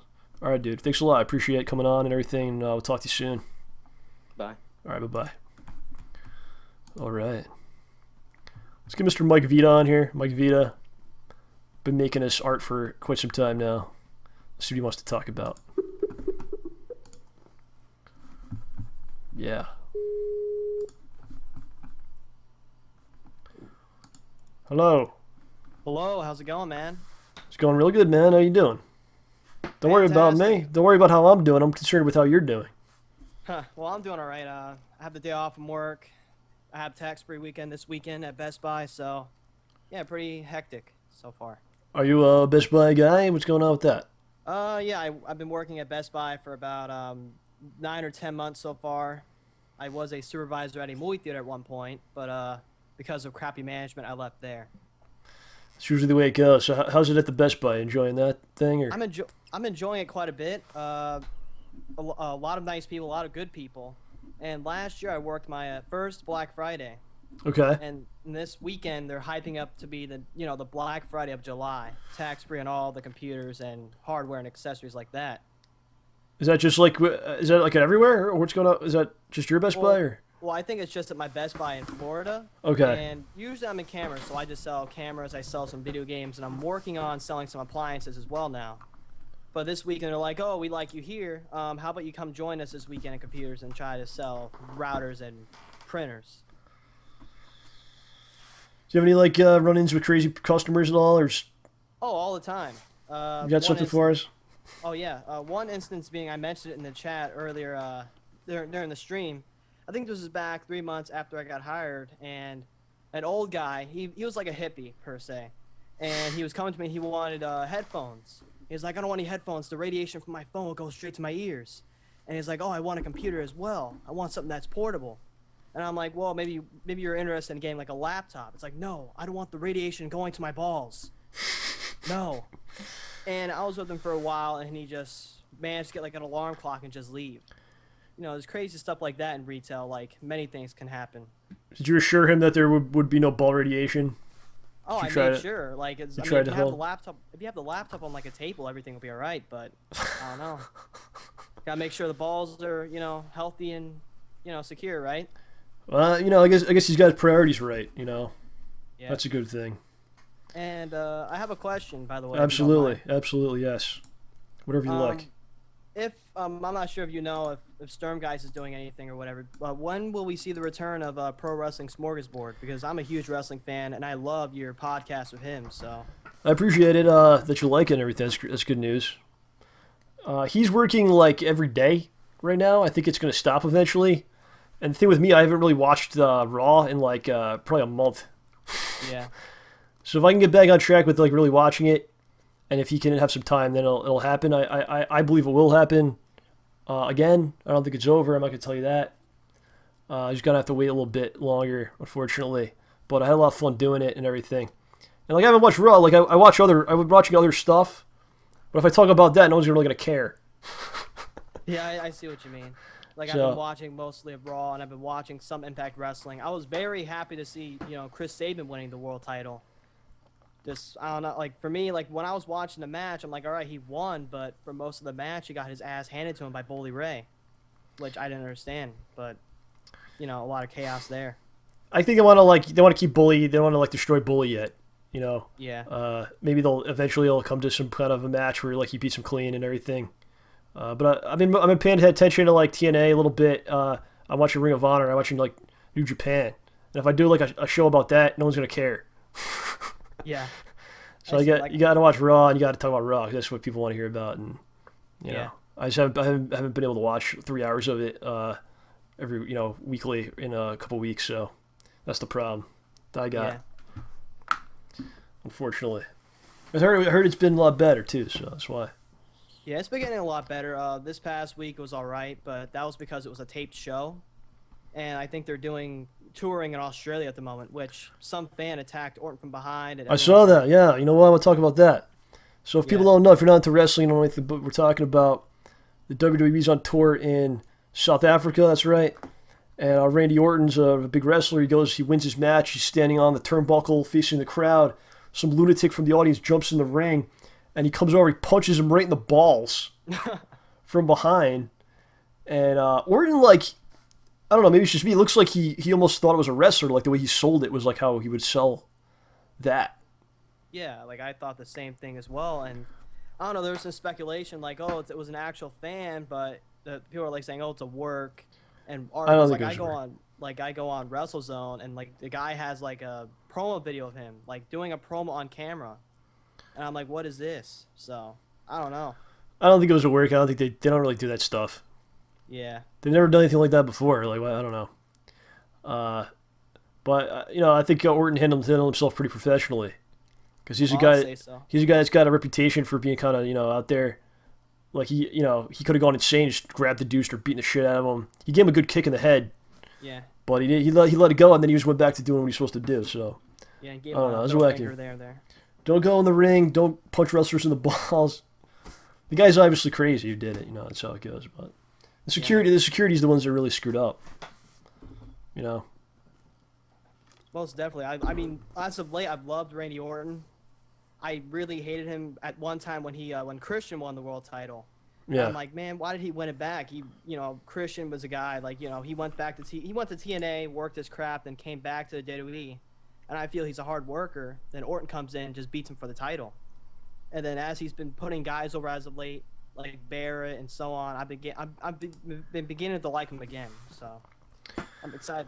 I'm not a big fan, but I think in that situation he handled himself very well. And like I said, don't go in the ring, hit people in the balls. You're gonna get beat up.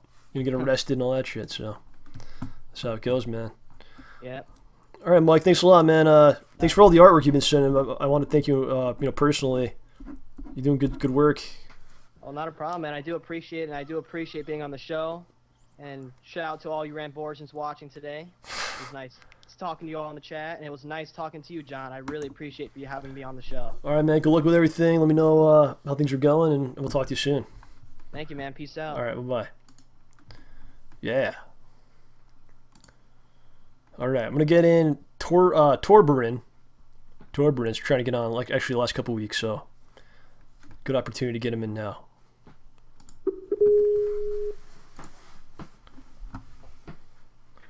Hello. Hello, sir. Hey. How you doing? I'm alright. You don't sound too enthusiastic there. Is something going on? No, it's 3 a.m. here, so. 3 a.m. Staying up to watch this? Is it worth it? Is it worth it to watch this, really? Yeah, absolutely. Oh, thanks a lot. That's nice of you. I'm glad I had you on. I'm glad you said that. You said that, not the other thing. That would have been bad. Oh, I had a crazy week. A crazy week. What's going on with the crazy week? I found out that I have been accepted at my school. We have a different kind of thing at I'm beginning at your guys refer to it as high school, but we refer to it as another thing, where you basically send an application to begin in a field. Basically, I'm beginning in a technological field where I'm gonna learn all about cars and making car parts. So I got accepted. So you're going to be doing making car parts? No, I'm not going to be making that. I'm going to be learning about that. But after I get my degree, I can then go another year and maybe get out into the North Sea, where I'm gonna be pumping up oil. This is quite the adventure you're on here. Yeah. Where do you live exactly? You didn't tell us where you're at. I'm in Norway. I'm in the western part of Norway. Norway. Yeah. What do you think about Sweden and our friend Mark? What do you think about him? Sweden. Well, Norway and Sweden have had quite a. We have a kind of a rivalry, but. Is it friendly or is it not good? We are kind of friendly, but we have Swedish jokes and they have Norwegian jokes. So. All right, a little thing going there. So it's a friendly rivalry. Is that something? Yeah. The only country I hate is Denmark. Whoa. All right. Okay. Well, let's calm down. We'll leave that alone. That's my problem. Do they speak a different language than you, maybe? Is that why you can? No, they don't really speak a different language than me. They speak kind of the same language, but not to be rude, but everybody here in Norway thinks that when they talk, it's like they have a potato. They are choking on a potato. Trying to talk. We can't. Allegedly, we can't confirm or deny this is true. No, Allegedly, that's what's. Yes. But all right. It's weird because I can understand when Swedish people talk, but I cannot understand the text. But when Danish people talk, I cannot understand them at all, but I can understand Danish text. Is anybody from Denmark in the chat right now? Come on. We have a Denmarkian out there right now. I don't think we do. They're not. If they're there, they're not saying anything. They don't want to confront you right now. No. All right. But nah, just thinking about my future. Iron Wolf, you're not from Denmark. You're saying that, dude.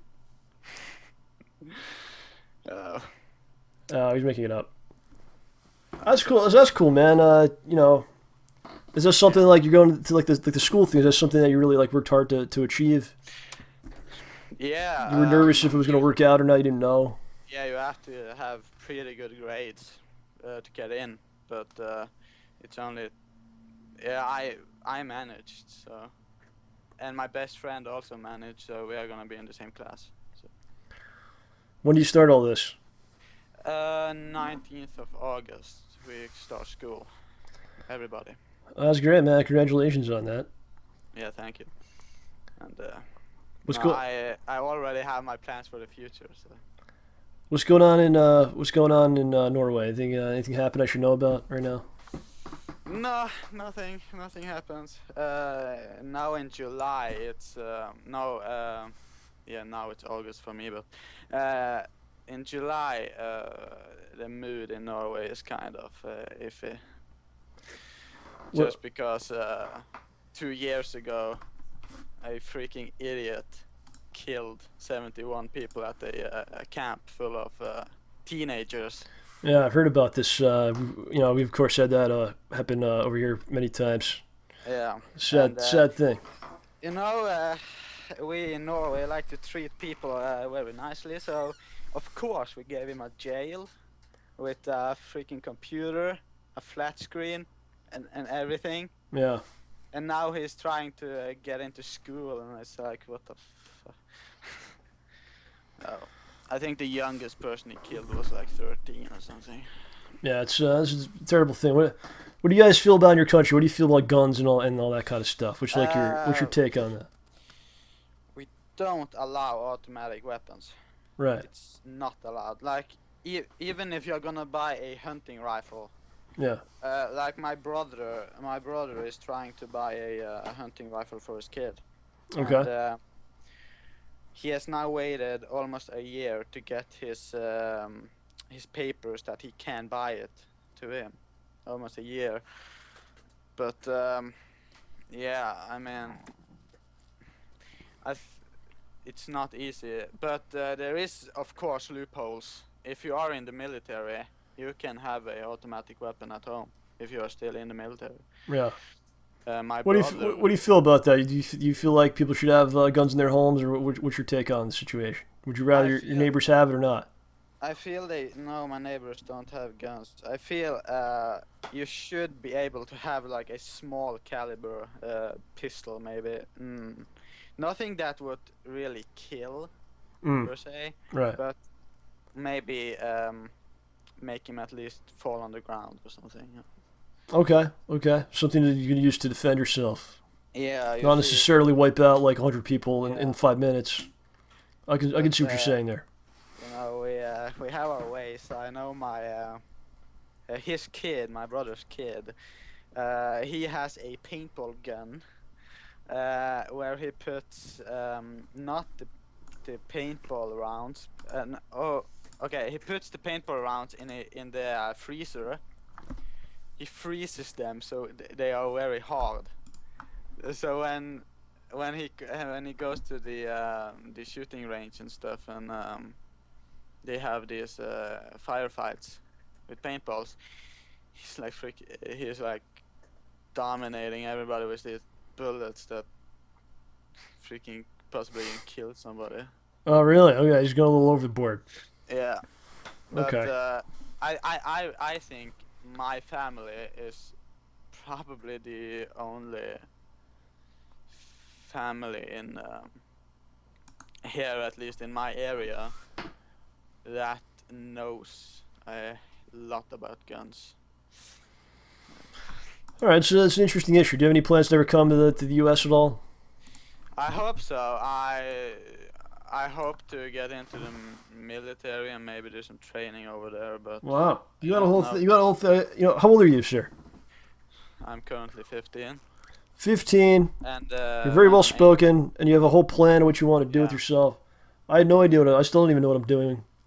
So that's a good thing. I talked to my brother, and he was a sniper in the Norwegian army, and he said to me that we have like when you're 18 you go into the military and just serve for a year and you're done, but he said that I should serve for a year, then get into the paratroopers in FSK,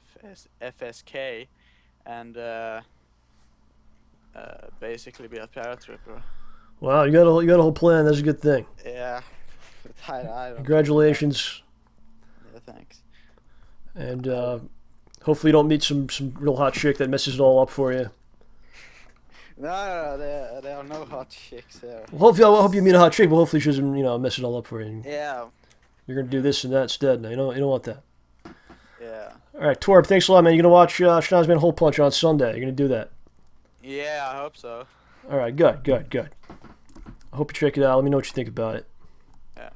All right, bye. I'll talk to you later then. Yeah. Bye. Bye-bye. All right.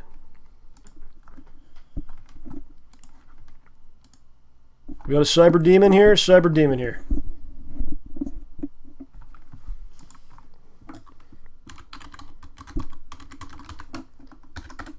CyberDemon wants on. He's on.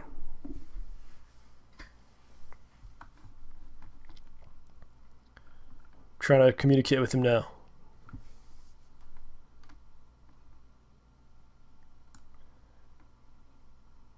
CyberDemon. All right, here we go.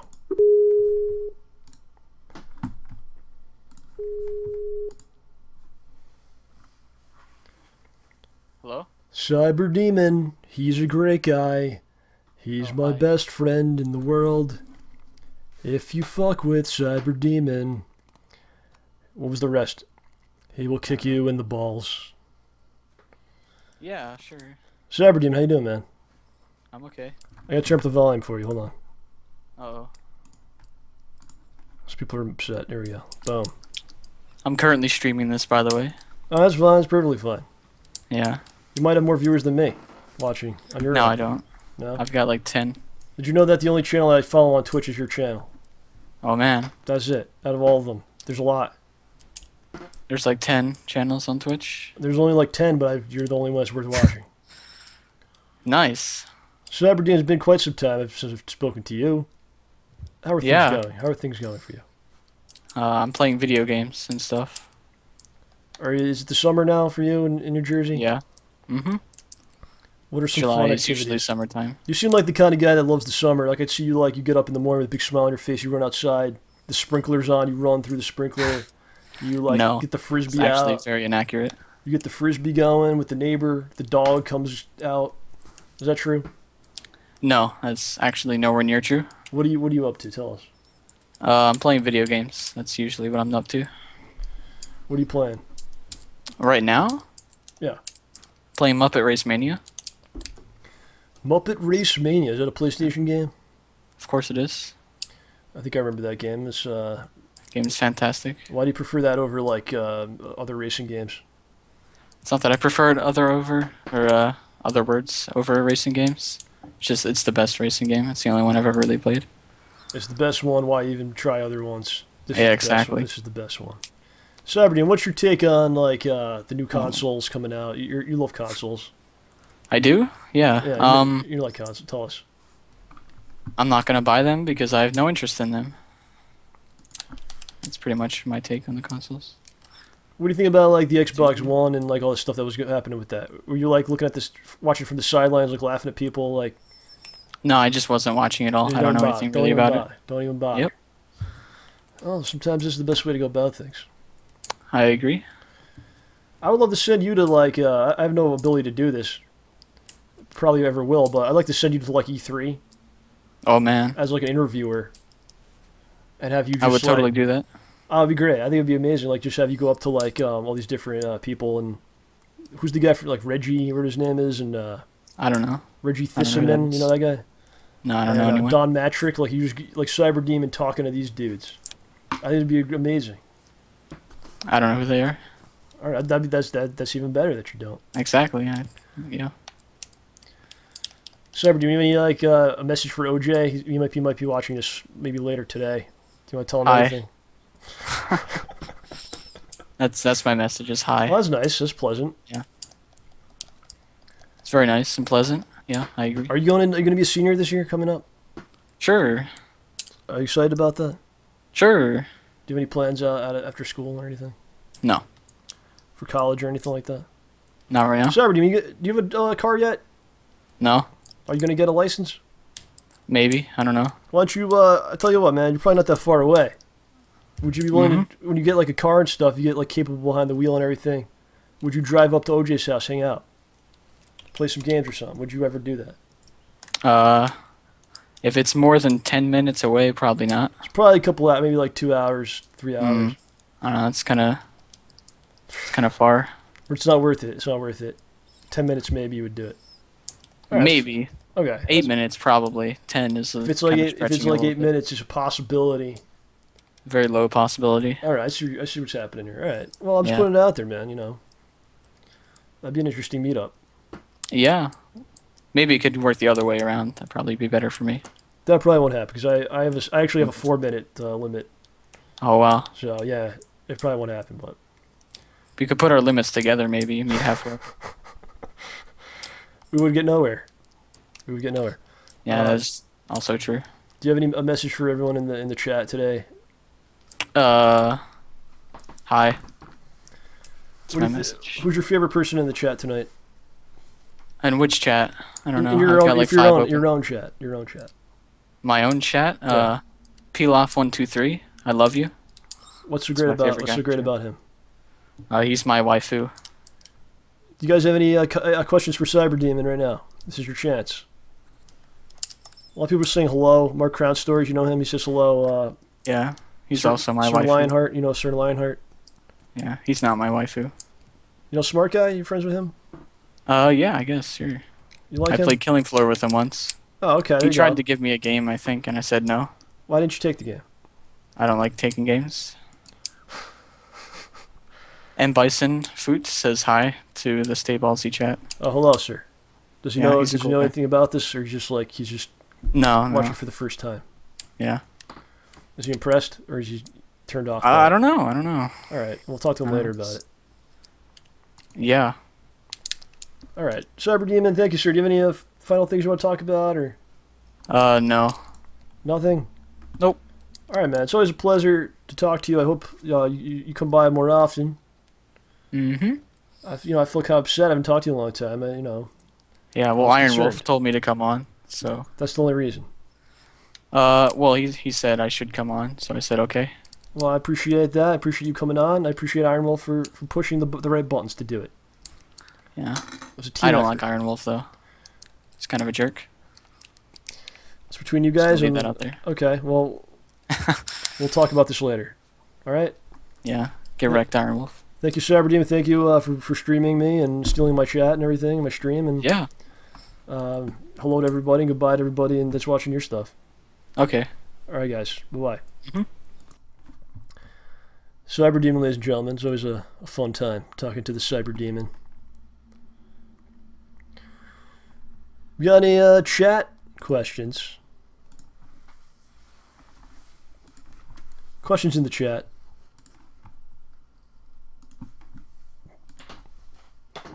What do we got? Throw me some questions.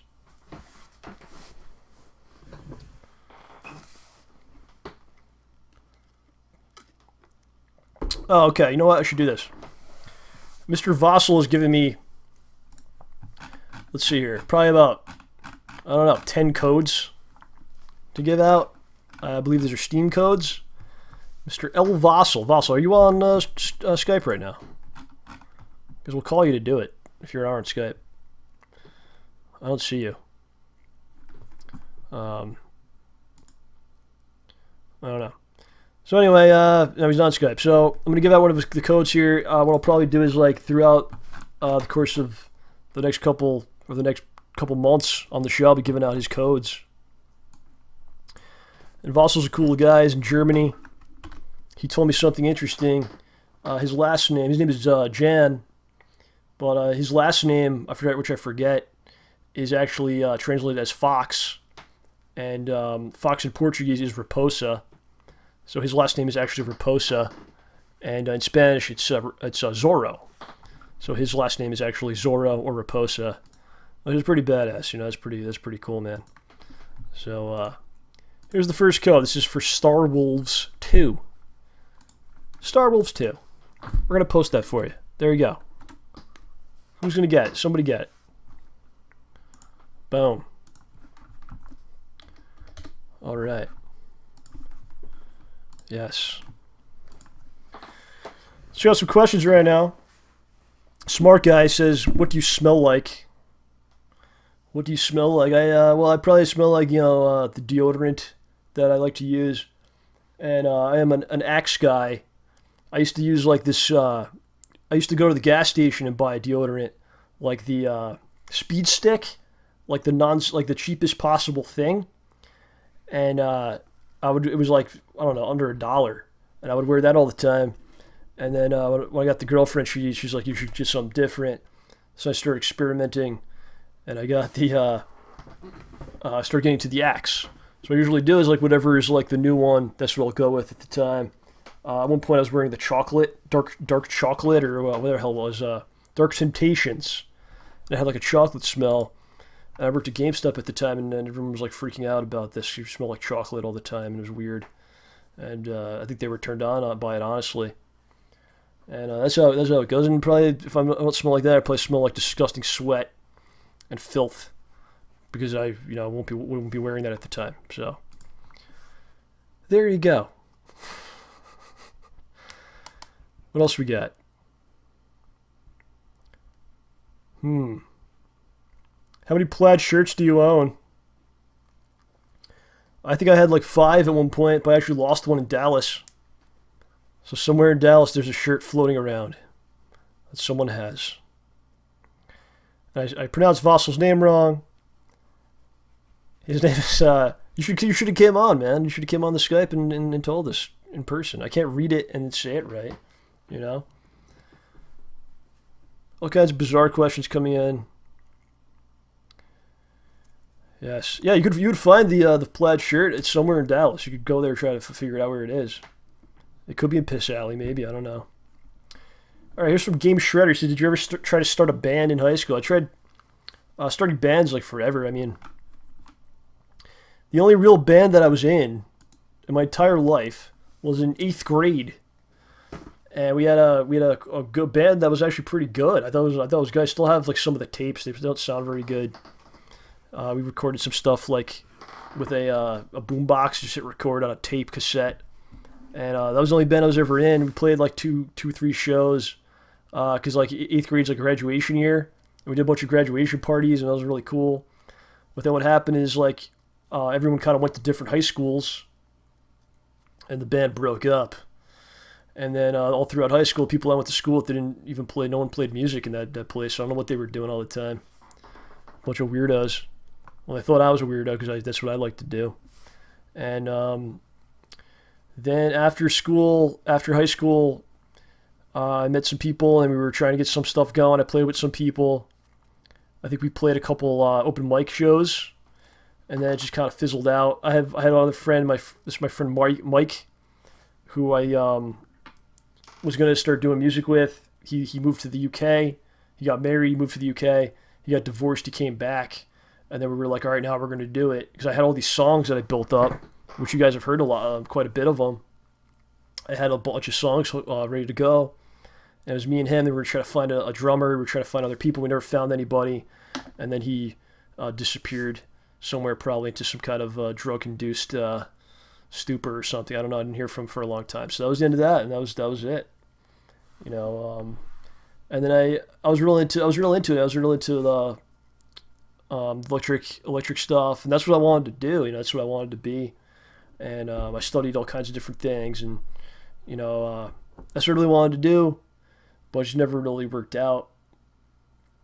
But I still have the ability to do it, and I try to implement where I can. So like the Schnoz-man HolePunch stuff's really great, and I can make music for that. And another thing I want to bring up: the next episode has the most amount of music that was ever in an episode, and I don't know. It's interesting where life takes you. So I don't know. We'll see what happens. I still think it's something I could do, and if I had people to play with. But less and less people are playing music now. It's a sad thing. That's how it goes, man. Right. Should we finish up with a couple more calls? A couple more calls to close it out. What do you think? All right. Let's get a couple more going here. Who shall we get?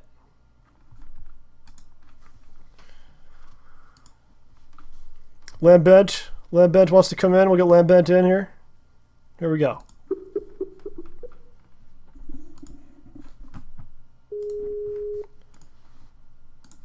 Gotta mute the stream. Oh man. No problem. Take your time. Okay, I got it muted. And make sure that you adjust the volume, because I'm sure I'm way too quiet. All right, let's see here.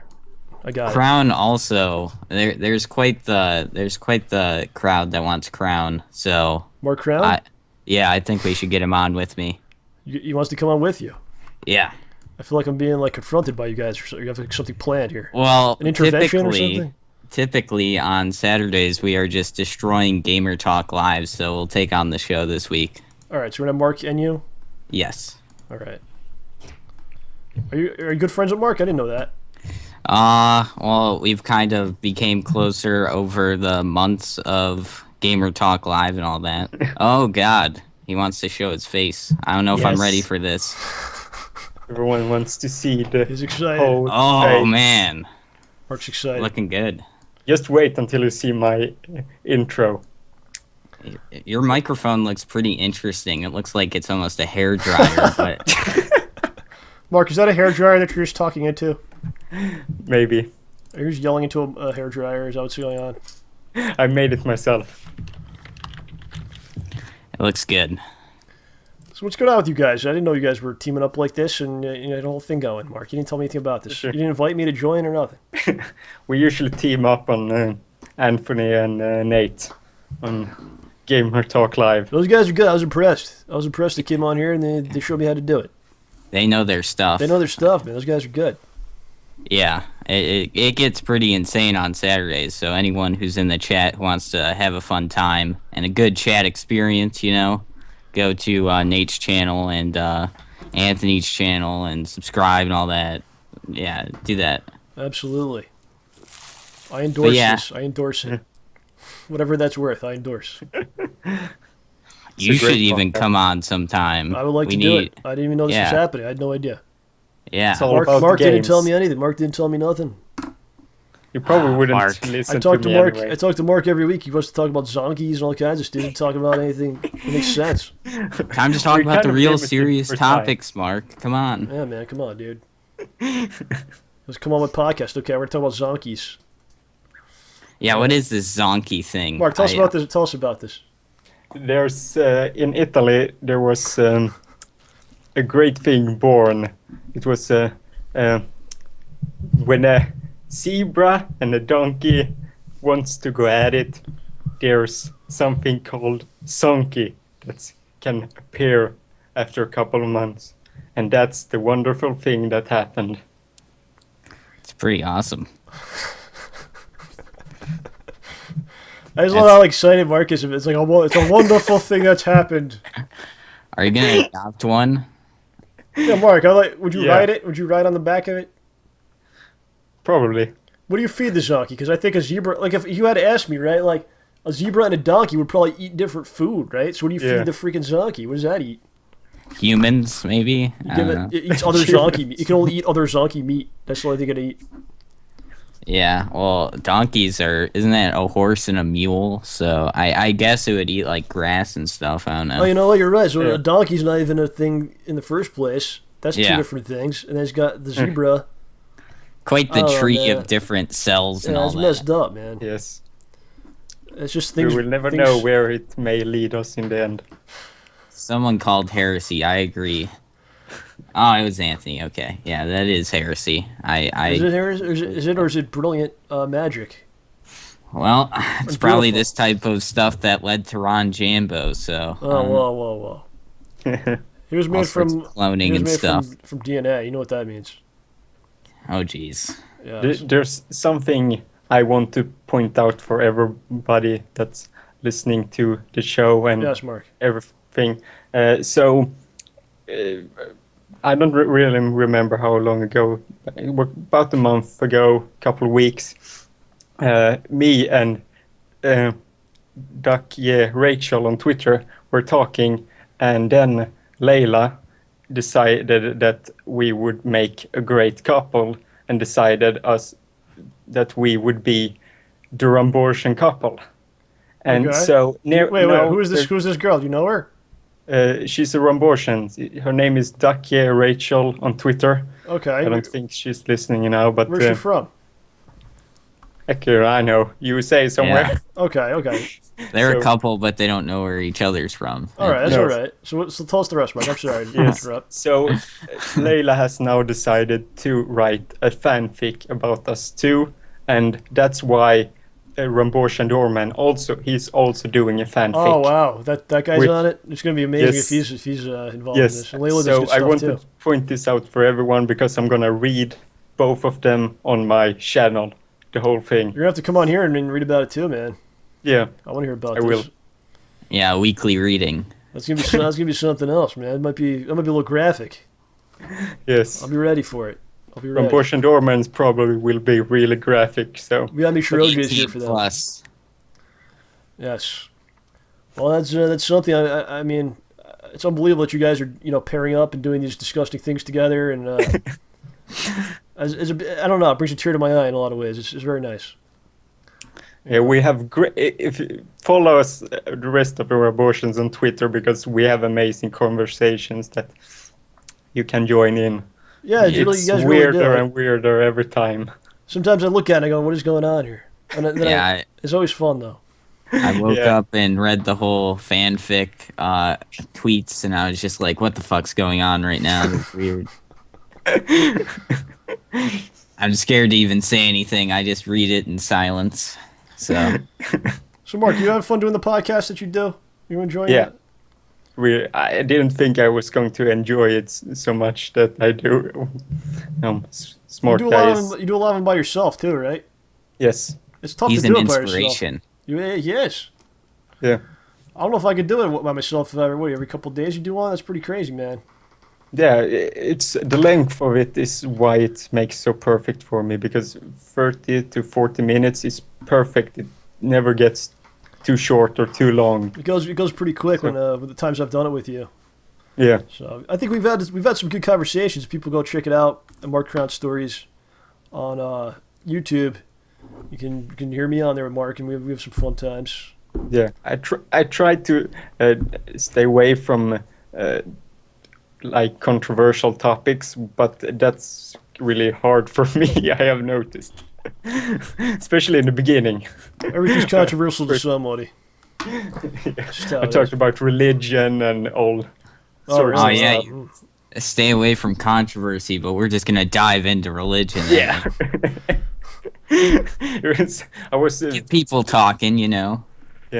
Before I did that podcast, I knew, okay, I'm gonna stay. When I do that topic, I'm gonna stay away from religion. And like 1 minute in talking about that, I went straight into talking about the religion. Sometimes Start you got to go things with the off. flow, Mark. Yes. Lamb3nt, what are you up to? You stream and stuff too? I know I was on your stream once or twice. Yeah, I stream. Well, I streamed a lot more like a month ago, but I'm gonna try and get back into it. I've been focusing a lot more on recording and stuff. And then I have a podcast too, and that's been going well. I've been doing that since March. That's been fun. I recently had to change channels though, because I had some AdSense issues. Because you know how YouTube loves to be about their AdSense nonsense. So Yeah. So what did they do? They like screwed up your channel? well, I mean, okay, so I applied for AdSense before turning 18, and then they wouldn't let me resubmit an application, and so any sort of support that YouTube has is non-existent, and I just ended up talking to robots for about a good 2 months, so I just said, okay, I'm done with Google support. You guys are awful, so Yeah. yeah, I started fresh, and I appreciated your retweet on Twitter. I remember that. And that I was do not remember it, but thank you.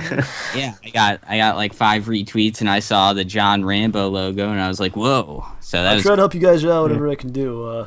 I wish I could do more for Yeah, you guys, that- but I do I try what I can do.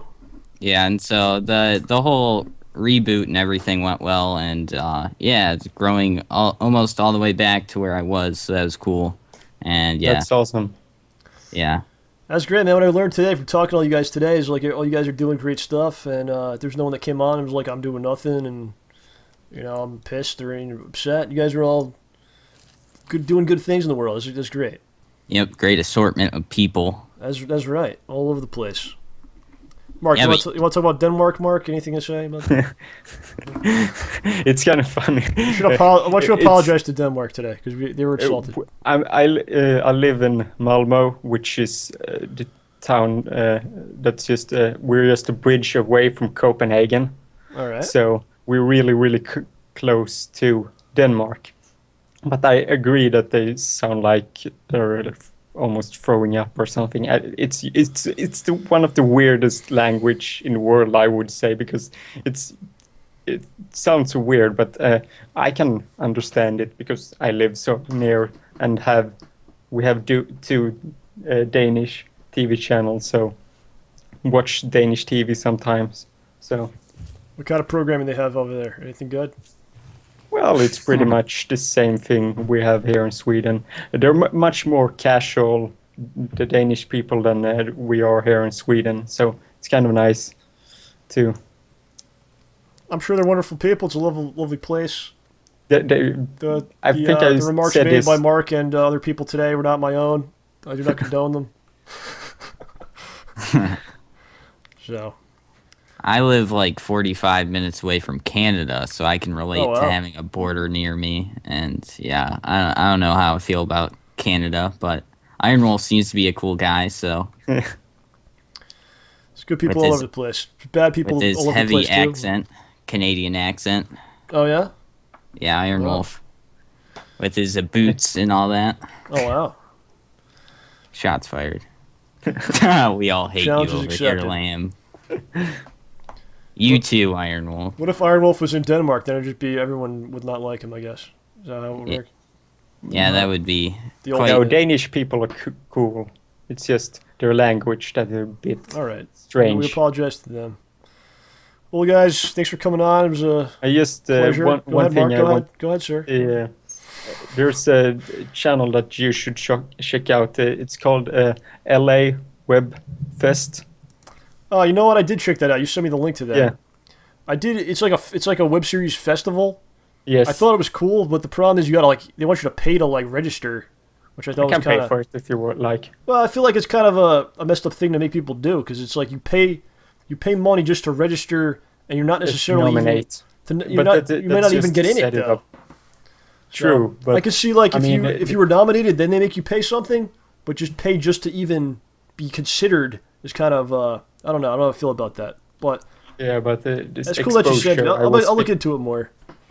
The exposure would be great for the show, because I think that's the type of crowd you're looking for, the people that really enjoy web series. So I think that would be great exposure for. All right, we'll see. We'll see. I'm looking into it more. Thanks for sending it to me. It's cool. Because I found it because I'm following another web series which I'm promoting. Also, it's Platoon of Power Squadron.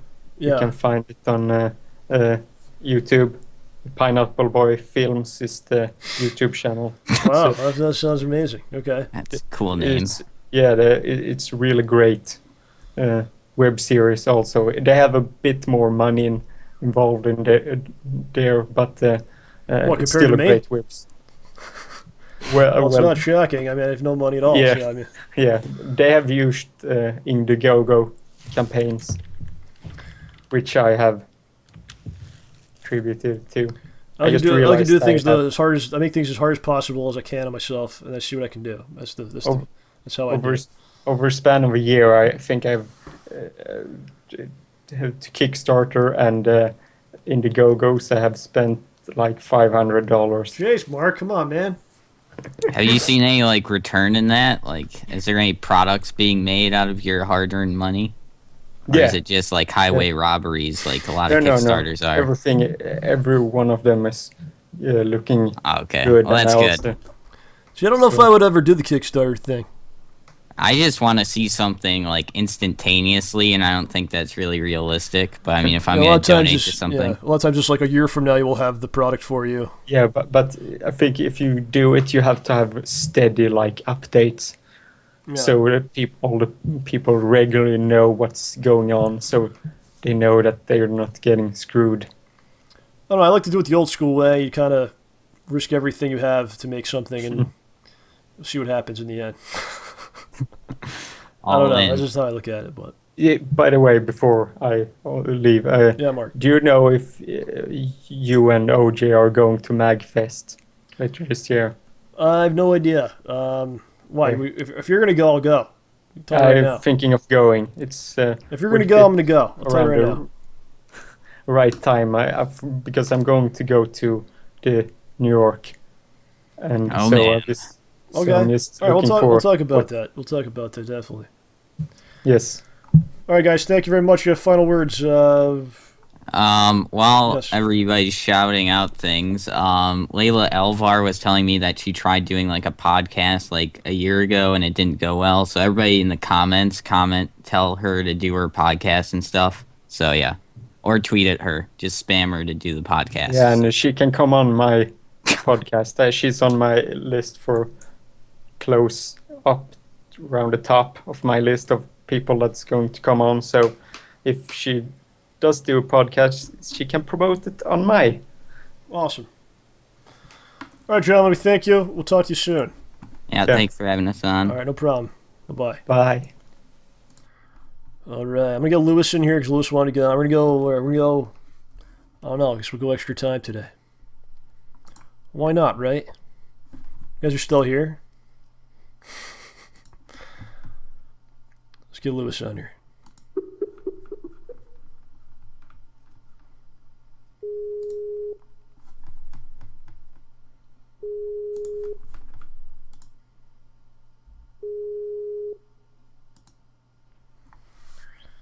Hello? Hello, sir. Hey, how's it going? How you doing, man? I'm doing good, man. Haven't talked to you since Dallas. Remember Dallas? Yeah, I remember. It was you and I together. It's a good times there. Very interesting. Yeah, yeah. Did you have a good time at the convention? Oh, I had a great time. Oh, listen, I know this is very unprofessional of me, but I need to do something very quick. I'm very sorry. Are you coming back? Yes, I'm coming back. Just take me 1 second. All right, 1 second. I think you had to go to the bathroom, maybe. I don't know. Something went wrong. I hope he's okay. Sounds like he's falling down the stairs. Sorry about that. Oh, no problem at all. I remember Dallas, actually. That was probably one of the few times I would ever go that far from my home. Where do you live? You live in Texas, I do live in Texas. but you're not close to Dallas. Actually, I am. It's just I don't really travel all that much. I don't like to travel that much either, to be honest with you. I like when I get to the place, but I don't like the process in which it takes to get there. I know. Actually, this reminds me of something funny. This was addressed when you made that video about SGC, where I said, "Welcome to Dallas, the Sturm guys," and he said, "Well, I already live here." Yeah. Like, I really got some flack for that one. It's I okay. honestly didn't know. Oh yeah. Well, how would you know? It's not a big deal. Don't worry about that. But that was like really cool because like I just did that. I was in the crowd doing the whole Xbox One thing. People were booing me. You suck. F you, Microsoft, because apparently I work for Microsoft or whatever. And then as soon as I turn around, and then you're like, "Hey, what's going on?" And I'm like, "Hello," and you're like, "It's me. It's Lewis." And I was like, "Oh shit!" It was nice to see a friendly face after that ordeal. Yeah. Did you know what was going on? Did you hear what was happening? And you're like, "Oh shit, it's John in there." Did you know anything Yeah, about I it? had to save you from that, man. The mentality here in Dallas is really strange here. Yeah. Let me explain. Like you said about how the mentality of different time zones is different. Okay. Yeah, a little bit. Well, that's because we're a very relaxed nature, and when you're provoked here around here in Texas, we sort of go on a counterattack. Yeah, that was crazy, man. I couldn't believe, like, honestly, I mean, it's a console. It's not even out. No one there played the thing before. But it was just, everyone was just, this is shit, It was crazy. Oh, It was wild. It was fun. It was fun, though. Yeah. Do you want to know the answer of why there wasn't much reaction towards the hole punch presentation? All right, I'd like to know. Were you there for that? Yes, I was there. Don't you? Oh, you were there. Okay, yeah, you were in the audience for that. All right, tell us. The reason is because, well, here in Dallas, we like to listen to about what we're interested. Do you know how in Japan, in wrestling, how they're very interested in the wrestling and they don't really talk at them much because they want to see it and experience it? And that's how actually when I watch stuff, that's what I do. Well, honestly. Well, I think that's a mentality here because we were very respectful to you and we really wanted to pay attention to what you were saying. I appreciate that. I hope you guys were, I hope you're not insulted. Seeing no one cared or anything like that. I don't mean it like that. No. We're sorry. It's just our mentality here. Right. We're just a very laid-back nature here. And no one was disrespectful to us in any way or anything like that. So I hope hope you guys that were there weren't offended by anything. No, we weren't offended at all. We actually found it funny. All right, good. I was just trying to entertain. That's all we're trying to do. Have a good time. And well, I had a good time there too. All right, good. Oh, I wanted to actually talk about something. Yes. I'm not a very outgoing person. I'm very alone all the time. And with all that time, I think. Yes. And I'm also a gamer here. And I'm thinking to myself, man, there's a lot of philosophy going in games. And well, I noticed this how it applies to the real world. Like how it does with social morality and other different things that reflect human nature. And I'm thinking to myself, man, there's a really untapped potential here, because there is a potential to grow as humanity from games. I learned mathematics from Fire Emblem because I wanted to know how strong should my attack be to beat this guy, times 4, times 2, and how many. And I learned my math that way. And not only can that means that not only can games learn math, but you can learn social morality too, like in the Ultima series. Are you familiar with the Ultima series? I've never played it. I've heard about it. Well, Ultima it's a PC game. It's been around since the DOS era. And the creator, Richard Garriott, decided to take this simple concept of D&D and make it so big and yet so profound at the same time that it's now has a successful Kickstarter that is now being reintroduced called The Shroud of the Avatar, I think. Here's the setup. In this world, there is a world called Britannia. There is a newfound religion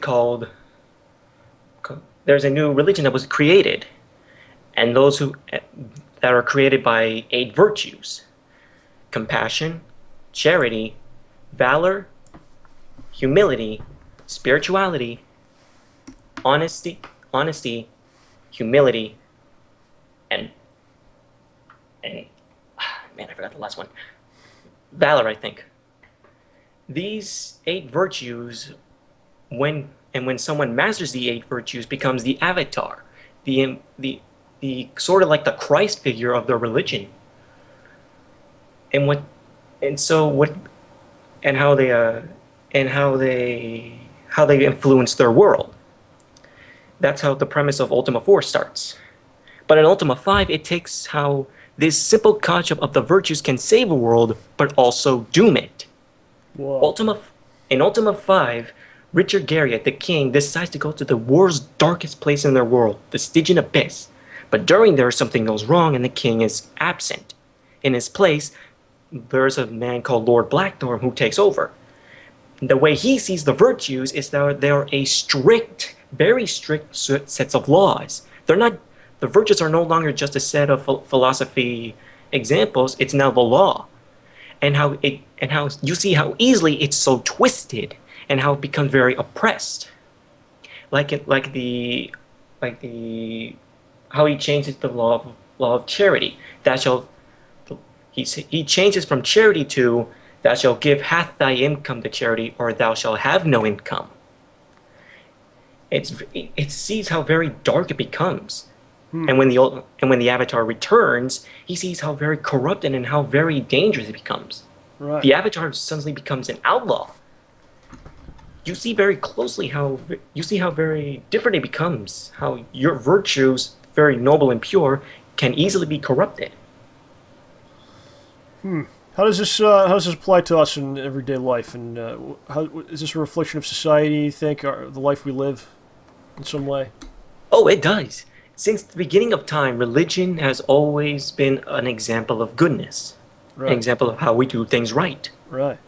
But we see very, very easily that that things like the Crusades, like the Spanish Inquisition, like much of the Middle East today, can turn those virtues and those good qualities into forceful law, and becomes very. I'm sorry, I'm stuttering. That's a very problem I'm having. Oh, that's okay. It's like a balance of good and bad, and anything that's good can become bad, and you have to maintain you have to maintain those levels, or it becomes very corruptible. Right.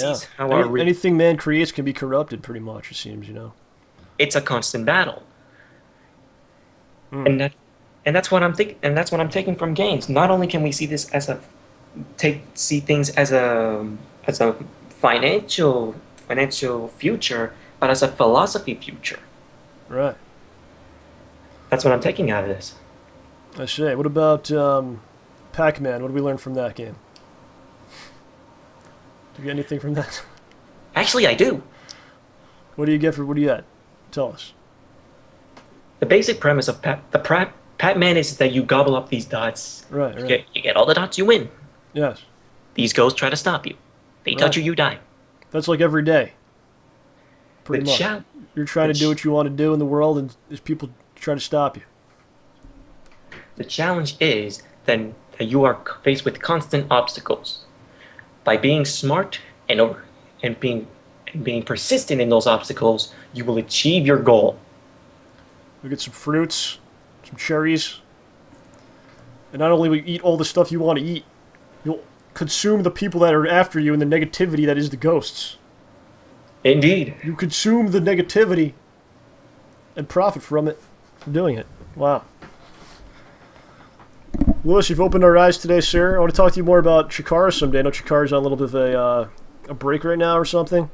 Oh, yes. This has become very, very interesting. I wanted to ask you about this because I don't really understand what's going on. I know they did a show, and then at the end, they had like a corrupt dude come out and say that destroyed this ring or whatever, and what happened here? Here it is. Their last pay-per-view. It's called Never Compromise. Yes.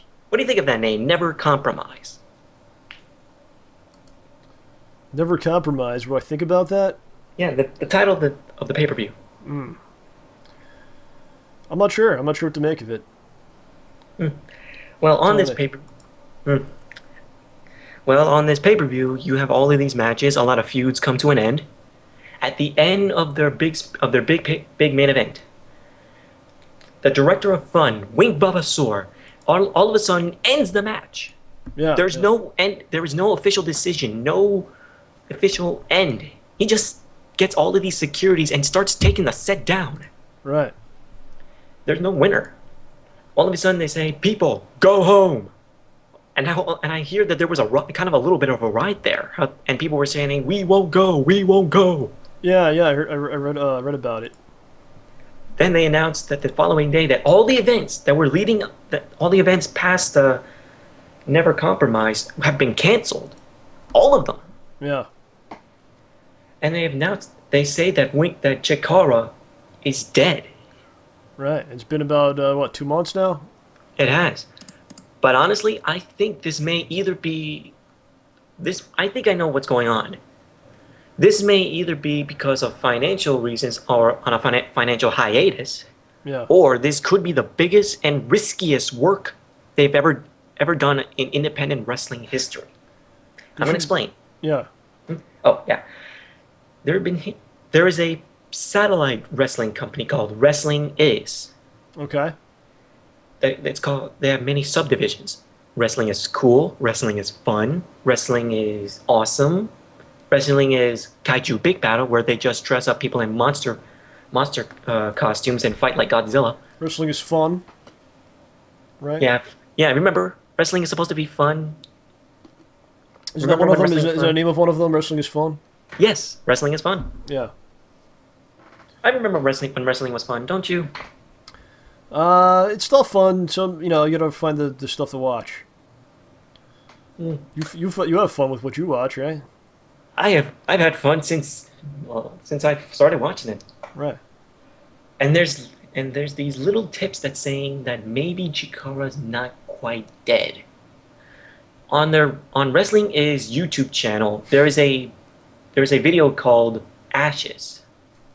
It shows Mike Quackenbush opening up the Chikara's wrestling factory. And now Icarus, one of the wrestlers, is saying, I am Chikara. Are you? Whoa. And that's powerful. I am Chikara. Yeah. Are you Chikara? Am I Chikara? Are you? I am, yes. Could I help revive it if I am, or what's going on? We may. Who knows? If I agree to be it, then I can bring it back. Something tells me, however, that this is not over.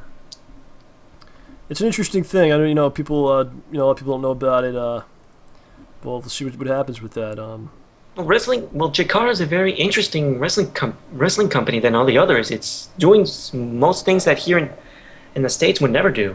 Right. They're not taking themselves seriously, and the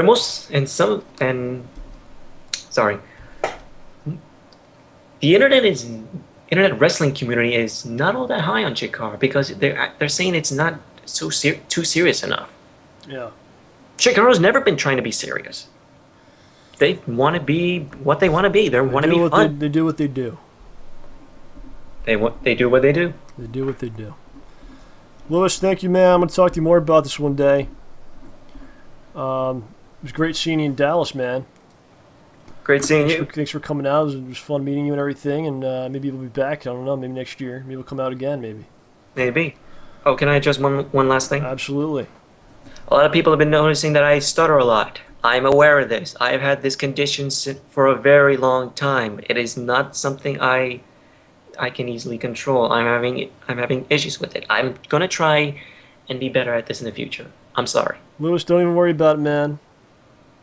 Don't even worry about it. If I didn't want to talk to you, I wouldn't invite you on. You're doing a great job. Right? Thank you. All right, buddy. We'll talk to you soon. Thank you, John. Have a great night. Bye-bye. All right, ladies and gentlemen, should we keep it going?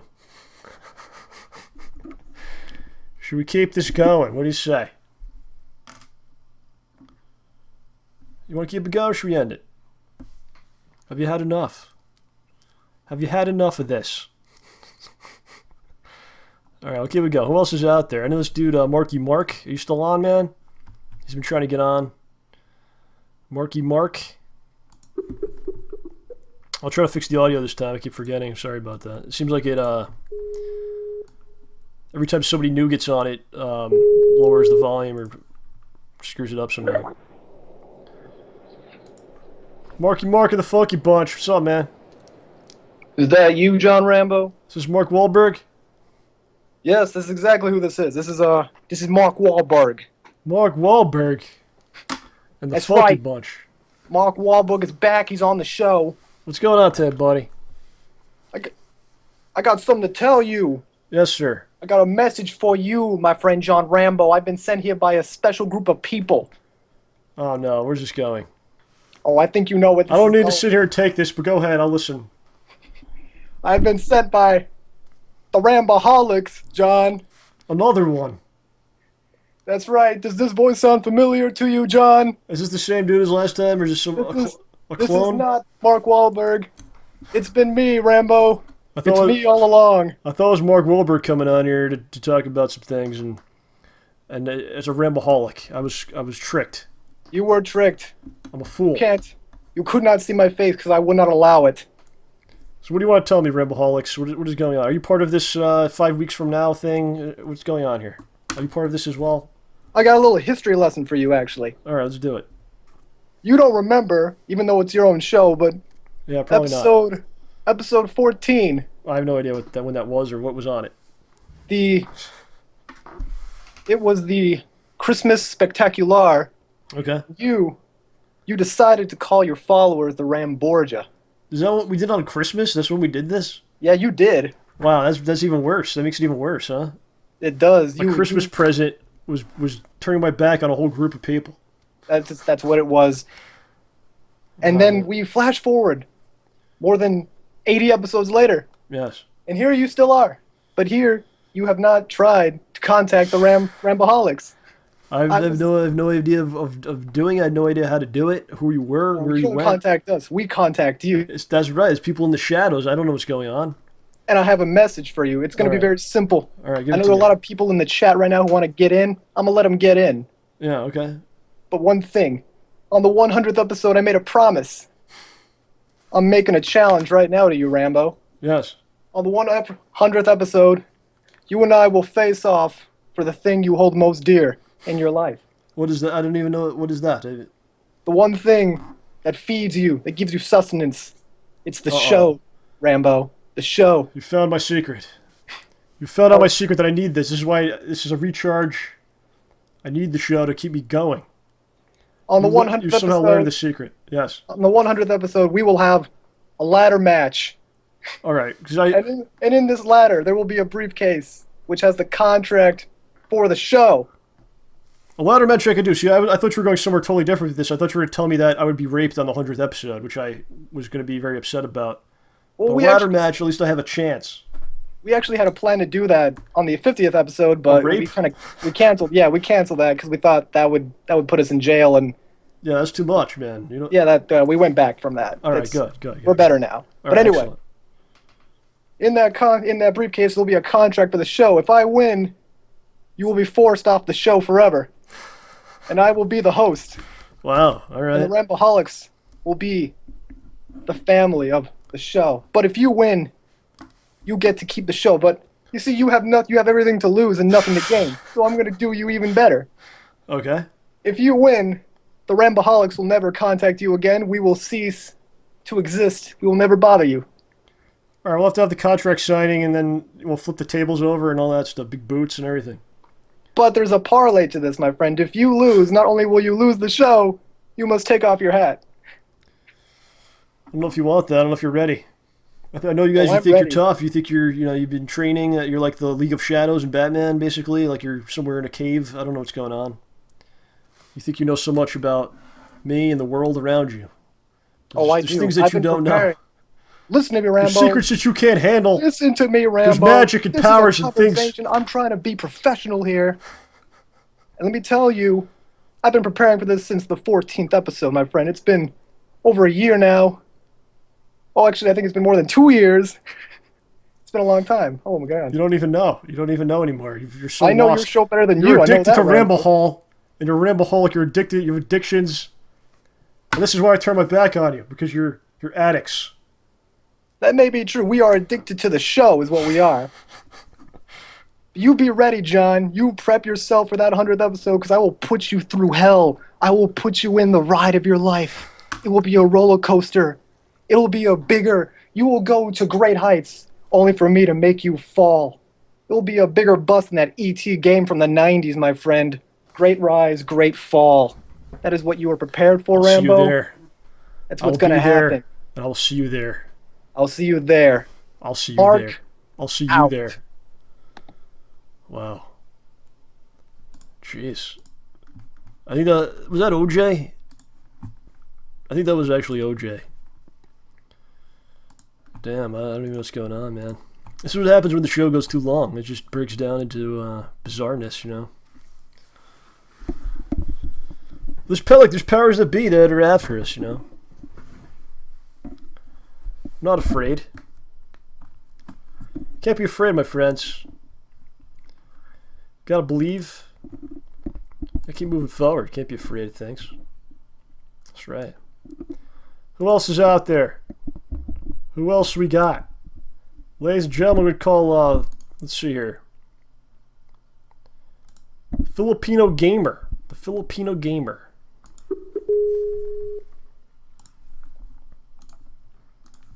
Hello! How's it going, sir? I thought you were going to ignore me. Why would I do this? Why? Most people ignore me. Is that true? Like, you just what are you doing? You're just walking around and say hi to people and they just say nothing back. Yeah, I'm that lovable douchebag. Oh, don't say that. Come on, man. Yep. Are you happy with this or you're upset with this? I'm happy. Alright, as long as you're happy, that's fine. Yeah. What's going on today? Been good. I recently got a job which I am happy. What are you doing? I've been working at a Dollar Tree, which is somewhat like a dollar store. Okay. I've been looking for a job for like a year now, and recently I got a job at McDonald's. Did not work out, and now I work at Dollar Tree. Why didn't it work out at the McDonald's? Tell us about it. McDonald's, they laid me off because I was too slow. What was your job? What were you supposed to be doing? Fries. You're the fry man. Yeah. How do you make the fries at McDonald's? It's frozen. They're is all the food frozen, and then you just heat it? Yep. So it's like frozen fries. You dip it in the basket. Yep. And how long does it go in there for? 3 minutes. And how many times a day do you do this? I did that about 2 days. Third day came in. They're like, "Oh, sorry." But how many, when you go in for a shift, how many hours are you doing the fries? Just dipping the fries over and over again. How many times? About 5 hours. 5 hours straight dipping fries. What was that like? Is that fun at all? Is it like... No. Do you smell like the fries and everything? Yeah. I was getting disgusted of it. Could you eat them after doing that all day or no? No, man. You were just like, you were disgusted with the whole thing. Yeah. Did you try dipping other stuff besides the fries just to see what would happen? You dip like a whole burger in there, see what happens? Anything like that? No. You didn't go that far with it? No. But at least I got a part-time job. I'm happy. Did you see any crazy stuff at McDonald's happen? Like people doing gross things with the food or anything? Or some person told me that they had shit all over the bathroom. Like a customer shit everywhere? Yeah. Like on the fucking walls. Oh my god. I'm like, thank God I wasn't there. It wasn't the fries that made them sick, was it? You didn't put something special in the basket that made them do that, is it? Okay. Nope. All right. Well, that's interesting. I never did the fast food thing. I worked like all the retail jobs, but that was like the first job in like a year I got, but they laid me off because I was too slow. I think I got a job after that.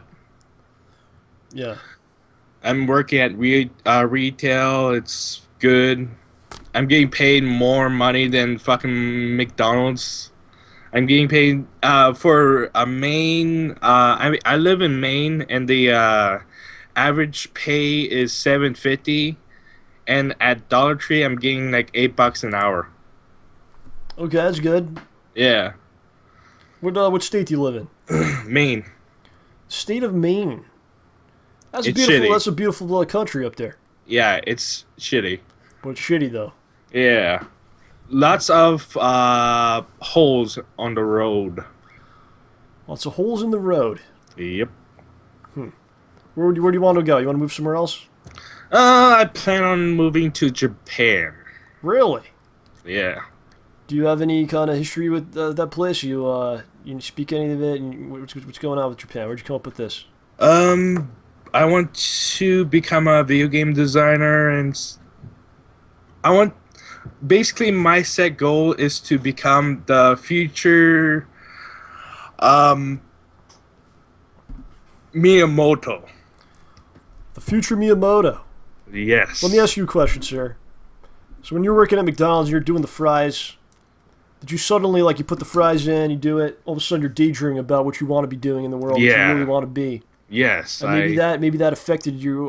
That's what made you slow. Maybe that's what affected your No, performance. no. I was. Really I'm trying to help you working- out here. Come on. Yeah. But it used to happen to me a lot. I'd be doing something. I worked at Toys R Us when I was in high school and stuff, and I would often start thinking about, man, I could be doing this or that. You know, I want to be doing this instead, and that would affect some of my work sometimes. You know. Yeah. But that's good that you got big goals like that. That's a good thing. A lot of people don't have like big dreams and things, and you know, they kind of settle for stuff. But you're a different kind of man. You have big. I want to things. prove people wrong. You want to prove people wrong. You want to be Miyamoto. You want to be better than Miyamoto. That's what you want to do, right? Yep. Look at this guy.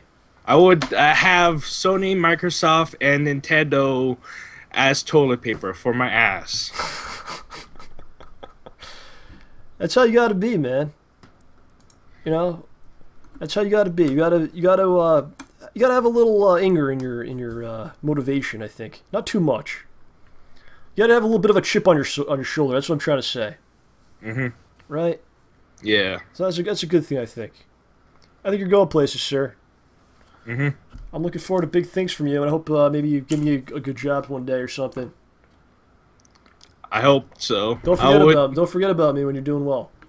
I can't Alright. forget about you. I hope you don't. You're not God. Well, that's going a little far. But that might be a little on the far side, but you know, I thank you for the sentiment. It's very nice. Yeah. By the way, I heard you got some trouble with some Jamboholics and the Okay, I don't even know anymore.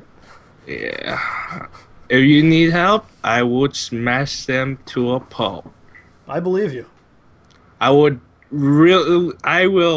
rip their testicles out of their balls and crush them. Rip their testicles out of their balls. Listen to this. That's very violent. I don't even understand what that means. That's so intense. I'll crush their heads with my hands. Okay. And what about their legs? What would you do with their legs? I don't know. Grind them into a pulp. What about their spines? What would you do with that? Use them to floss my teeth, probably. Okay, fair enough. What if they have some sort of weapons and they come at you with weapons? What do you do then? I'll be very quick like the Flash. You avoid them and then you crush their testicles and their balls. Yeah. I'm glad we have you on our side, not the other way around, man. Thank you. If they lay a finger on you, they will die. I like what I'm hearing, sir. You know, it's like music to my ears right now. It's nice to know I have someone with your capabilities on our team. But maybe I'm insane, probably. Well, that's okay. A little crazy goes a long way, man. It's just perfectly fine. So. Mr. Gamer, we thank you, sir, for coming on. PhilipinoGamer. Are you gonna watch Schnoz-man HolePunch this weekend? My body's ready. Are you excited about it, or you don't care? Yes, I am. All right, good, man. Let me know what you think about it. By the way, yeah. Are you going to release a deleted version of episode 7, like the one that the original? Yeah. I guess we could. I mean, we probably could in the future. I mean, it's just going to be parts of it spread out instead of all together, you know. But we could do something like that. Maybe the original idea or something. I don't know. It's a lot better now, so that's what I'm trying to say. Everything's better with your whatever you create. You're better. Whatever you create is a masterpiece. I try my best. I want to impress you guys. That's what I'm trying to do. All right, Mr. Gamer. Thank you, man. You made me feel good today. Yep. We'll talk to you later, buddy. Yep. Bye-bye. See you. See you later. Woo! That was Mr. PhilipinoGamer. Had many compliments from me, which I really like. That makes me feel good. And he's got a great opening and ending Who. And Mike Vida's already sending me artwork. Let me see if I can get it up here. Let's see if I can show you now. Get it into the show today.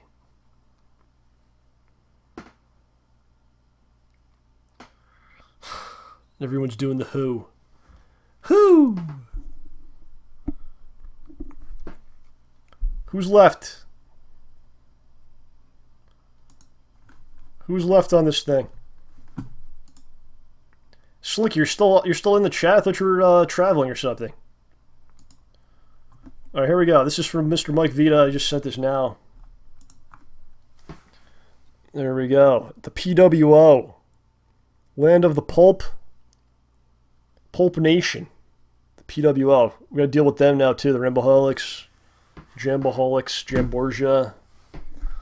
Oh no, it's out of control, man. It's really out of control. Alright, let's see. We got 2 people left. We got Smart Guy and Doug. Should we have both on at the same time, maybe? Finish this off. Let's do that.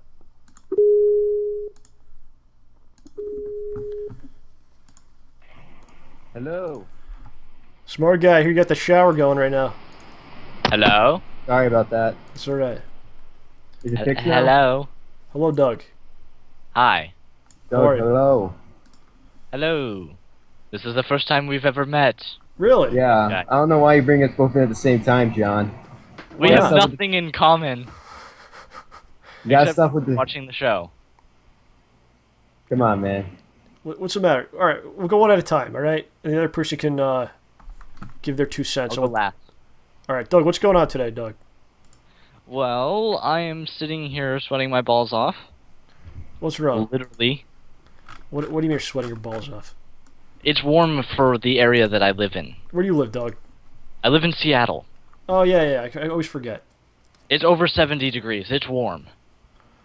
And you're sweating. You want to tell us about this? The sweat? What kind of sweat? How much is it? Could you fill a glass with it? End it. End the show. End it now. Could you fill... Stop it. This is what happens after 2.5 hours, man. This is what it turns into. No, I just wanted to come on to say, John, can you relink the thing I sent you in Skype? Just for the Ramborgia. Because I know they would be happy with what I did.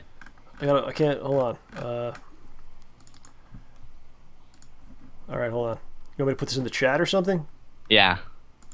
Ladies and gentlemen, the official John Rambo Minecraft skin. Really?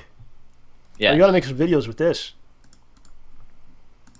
Well, I did send you an email on how to get Minecraft, so. I saw that, but he didn't tell you about the skin.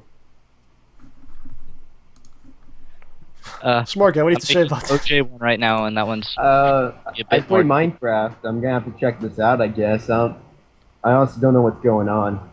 Yeah. Right now. Come on, man. What do you mean know what's going on, Smart Guy? You're supposed to be the smart guy. I just wanted to say I just want to report on what's been going on within the Ramborgia community. Okay. There's quite a bit of stuff. I mean, like, first of all, thank you, Rambo, for creating this community. It's going. You guys are going crazy, man. There's all kinds of podcasts popping up. There's all kinds of different things happening right now. You guys gotta let me know about it. So maybe what I'll do on the show every week, do a rundown, like this person's doing this show on this day, or have some sort of a listing of when everyone's doing something, so we can all kind of be in the know about it. You know what I'm saying? Yeah, that sounds pretty good because I mean, like, there's a whole bunch of great content being pumped out. I mean, like, there's this whole there's just a whole bunch of people doing a whole bunch of different stuff. I mean, there's something for everyone within this community. It's getting pretty crazy. I mean, Mark has his own podcast now.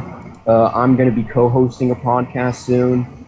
Lamb3nt does his podcast. What I'd love to do, like, I had this idea a long time ago, but what I always wanted to do, like, if you went to StayBallsy.com, and, like, whenever you went there on the front page, it's running some kind of a show. You know what I'm saying? You get my drift here, Smart Guy? Like, it's an actual, like, radio station in some way. That would be pretty nuts. That's the idea I had a long time ago. I never had the content. So maybe if you guys are all doing these podcasts, and we can figure something out where, like, it's like a 24-hour streaming someone's thing at some time, or something like that. We could. I mean, we have enough people. We have enough resources. You know, we could probably do it. I can run filler. Doug can do some stuff too. Yes, I'll be the voice of the Ramborgia. I will be the intermission between every show. It's an idea I had a while ago, so maybe someday it'll become a reality, you know. Oh man, you know, keep dreaming. keep dreaming, and things will happen. Yes. Yes. What else is going on, smart guy? Well, today, like Anthony said, I was doing. He keeps telling me to smack my mic if it's making that stupid noise, but I just did Counter-Strike Source with him. That's on his channel. He already mentioned it. Just go and watch that. And my God, I played Payday with Moonsbro the other day. I mean, it's this community. It's great. I talked to Mark like for an hour almost every day. I mean, it's nuts. Wow. This is good stuff. I'm glad this is happening. I have to say, I've been part of quite a few communities, you know, but this one is probably the best one, I'd have to say. We got a great group of people out there, man. It's couldn't ask for more. It's wonderful. I agree. Doug, what's your take on this, Doug? It's amazing. My mind has literally been blown about 5 times within the past week. We're gonna try to keep building it, and we can't stop, smart guy. We gotta keep pushing forward, man. Vida, he says he wish he could hang out with some of y'all. You can do that, Vida. Just contact us. You know, a whole bunch of friendly, nice group of people. I mean, like, you know, it's not like that we're gonna just tell people to fuck off and everything. Someday we're gonna have a big convention for everybody in Seattle. I don't know where it'll be. We'll figure it out later. But I need to do what I need to do and get the things I need to get, and then we can we'll be able to do this. We also need a giant TeamSpeak server for all of us. Set it up, Doug. I can't. No? Push to work on the other people, eh, Rambo? Come on, man. What are you doing? Everybody's got a job, man. That's how it goes. P.O. Box. Well, It's like a commune, right? It's, we're gonna form our own communism. union. It's communism here. We all got to take part in building it together. My job is to try and tear it down to make sure it still stays together. One person's there to break it to see if it works, yes. All right, gentlemen, any final words? I'm ready to collapse here. Anything else you have to say, Doug? You start. Ziga, yeah. Smart guy, what do you have to say? Well, very good. I think it's good enough that all of us are just done here. It's over. It's just over. Kill it. Kill it now. Yeah, I have no other calls coming in right now, so I think we got every person that tried to call, I believe, got in. So that's good. That's cool, man. Oh, yeah, I did want to mention I now have 11 followers on Twitter, so if you're in the chat, thank you. It means a lot that people, you know, want to know what you're thinking, you know. You got to do all kinds of great tweets now. Show them what you're having for lunch and dinner. I'll link to the best porn on the internet. If you go into the bathroom, you take a picture of the stall, you see I'm about to use this. Follow me on Twitter at xworld8x. What? Follow me on Twitter at xworld8x. Alright, you can follow Doug as well. I only have 5 followers. I feel miserable. I keep tweeting awesome pictures of arcade cabinets and stuff, and no one seems to even respond to them. I follow you, don't I? Yes. I follow both you guys. Alright, smart guy's beating the crap out of his computer. Alright, guys, we'll talk to you later. Alright. Yeah. Adios. Bye. Woo! Well, my friends, it's time to shut this one down. I believe it was the longest show we've ever done. I tried to give you what I could today. I want to thank all of you for really, making the show today and calling in and have some pleasant conversations, asking some questions in the chat. It was a good time, yeah. Some people are saying, "Am I the Beast?" I can't believe I've been here this long. Yes, you're troopers. You are troopers. We only lost some of the people. A lot of the people saw the whole thing. So it's a good time. It's a good time. So we got a couple things going on. Of course, this weekend on Sunday, Schnoz-man HolePunch, the Justice League episode number 7 will be released into the world. And be nice to it. Take a look at it. Have fun with it. Let me know what you think about it. But before then, I think tomorrow I'm going to try to put together a video of music from the last episode, because I didn't do that yet, of playing the song from the last episode, Mother Zicking Holes. So I'm going to try to put that together for you tomorrow. And I may have a little update video or something like that before then too. But Sunday's, of course, the big day. And And check out what I made, and I hope you like it. I really do. Thank you for being part of the journey that led to its creation and its inception. Yes, that's right. I have nothing else to say. I think next week on the show, OJ will be back. You know, if you guys want to send any nice words to OJ, for his family's loss, you can find him at FreshOJ, some pulp on Twitter. That's probably the best way to contact him, I think. I don't think he has any other ways of contacting him. And next week on the show, we'll be going through the episode that comes out on Sunday. We'll be going through, we're going to play it just like we did last time, and we're going to talk over it and pause it and talk about different scenes and different things that happened in making it and all that stuff. So it seems like people liked it a lot last time we did that. We're going to do it again. It's fun. It's enjoyable. Hope you stick around. Next week won't be as long. If the show went too long for you, it won't be as long next time. So if you did like the length, well, I apologize. Can't make everybody happy all the time. Try our best. Ladies and gentlemen, thank you for being a part of John Rambo Presents, the very best in free and optional entertainment. We will talk to you soon. Sooner than later. Sooner than you think. Adios, my friends. Bye-bye. See you later.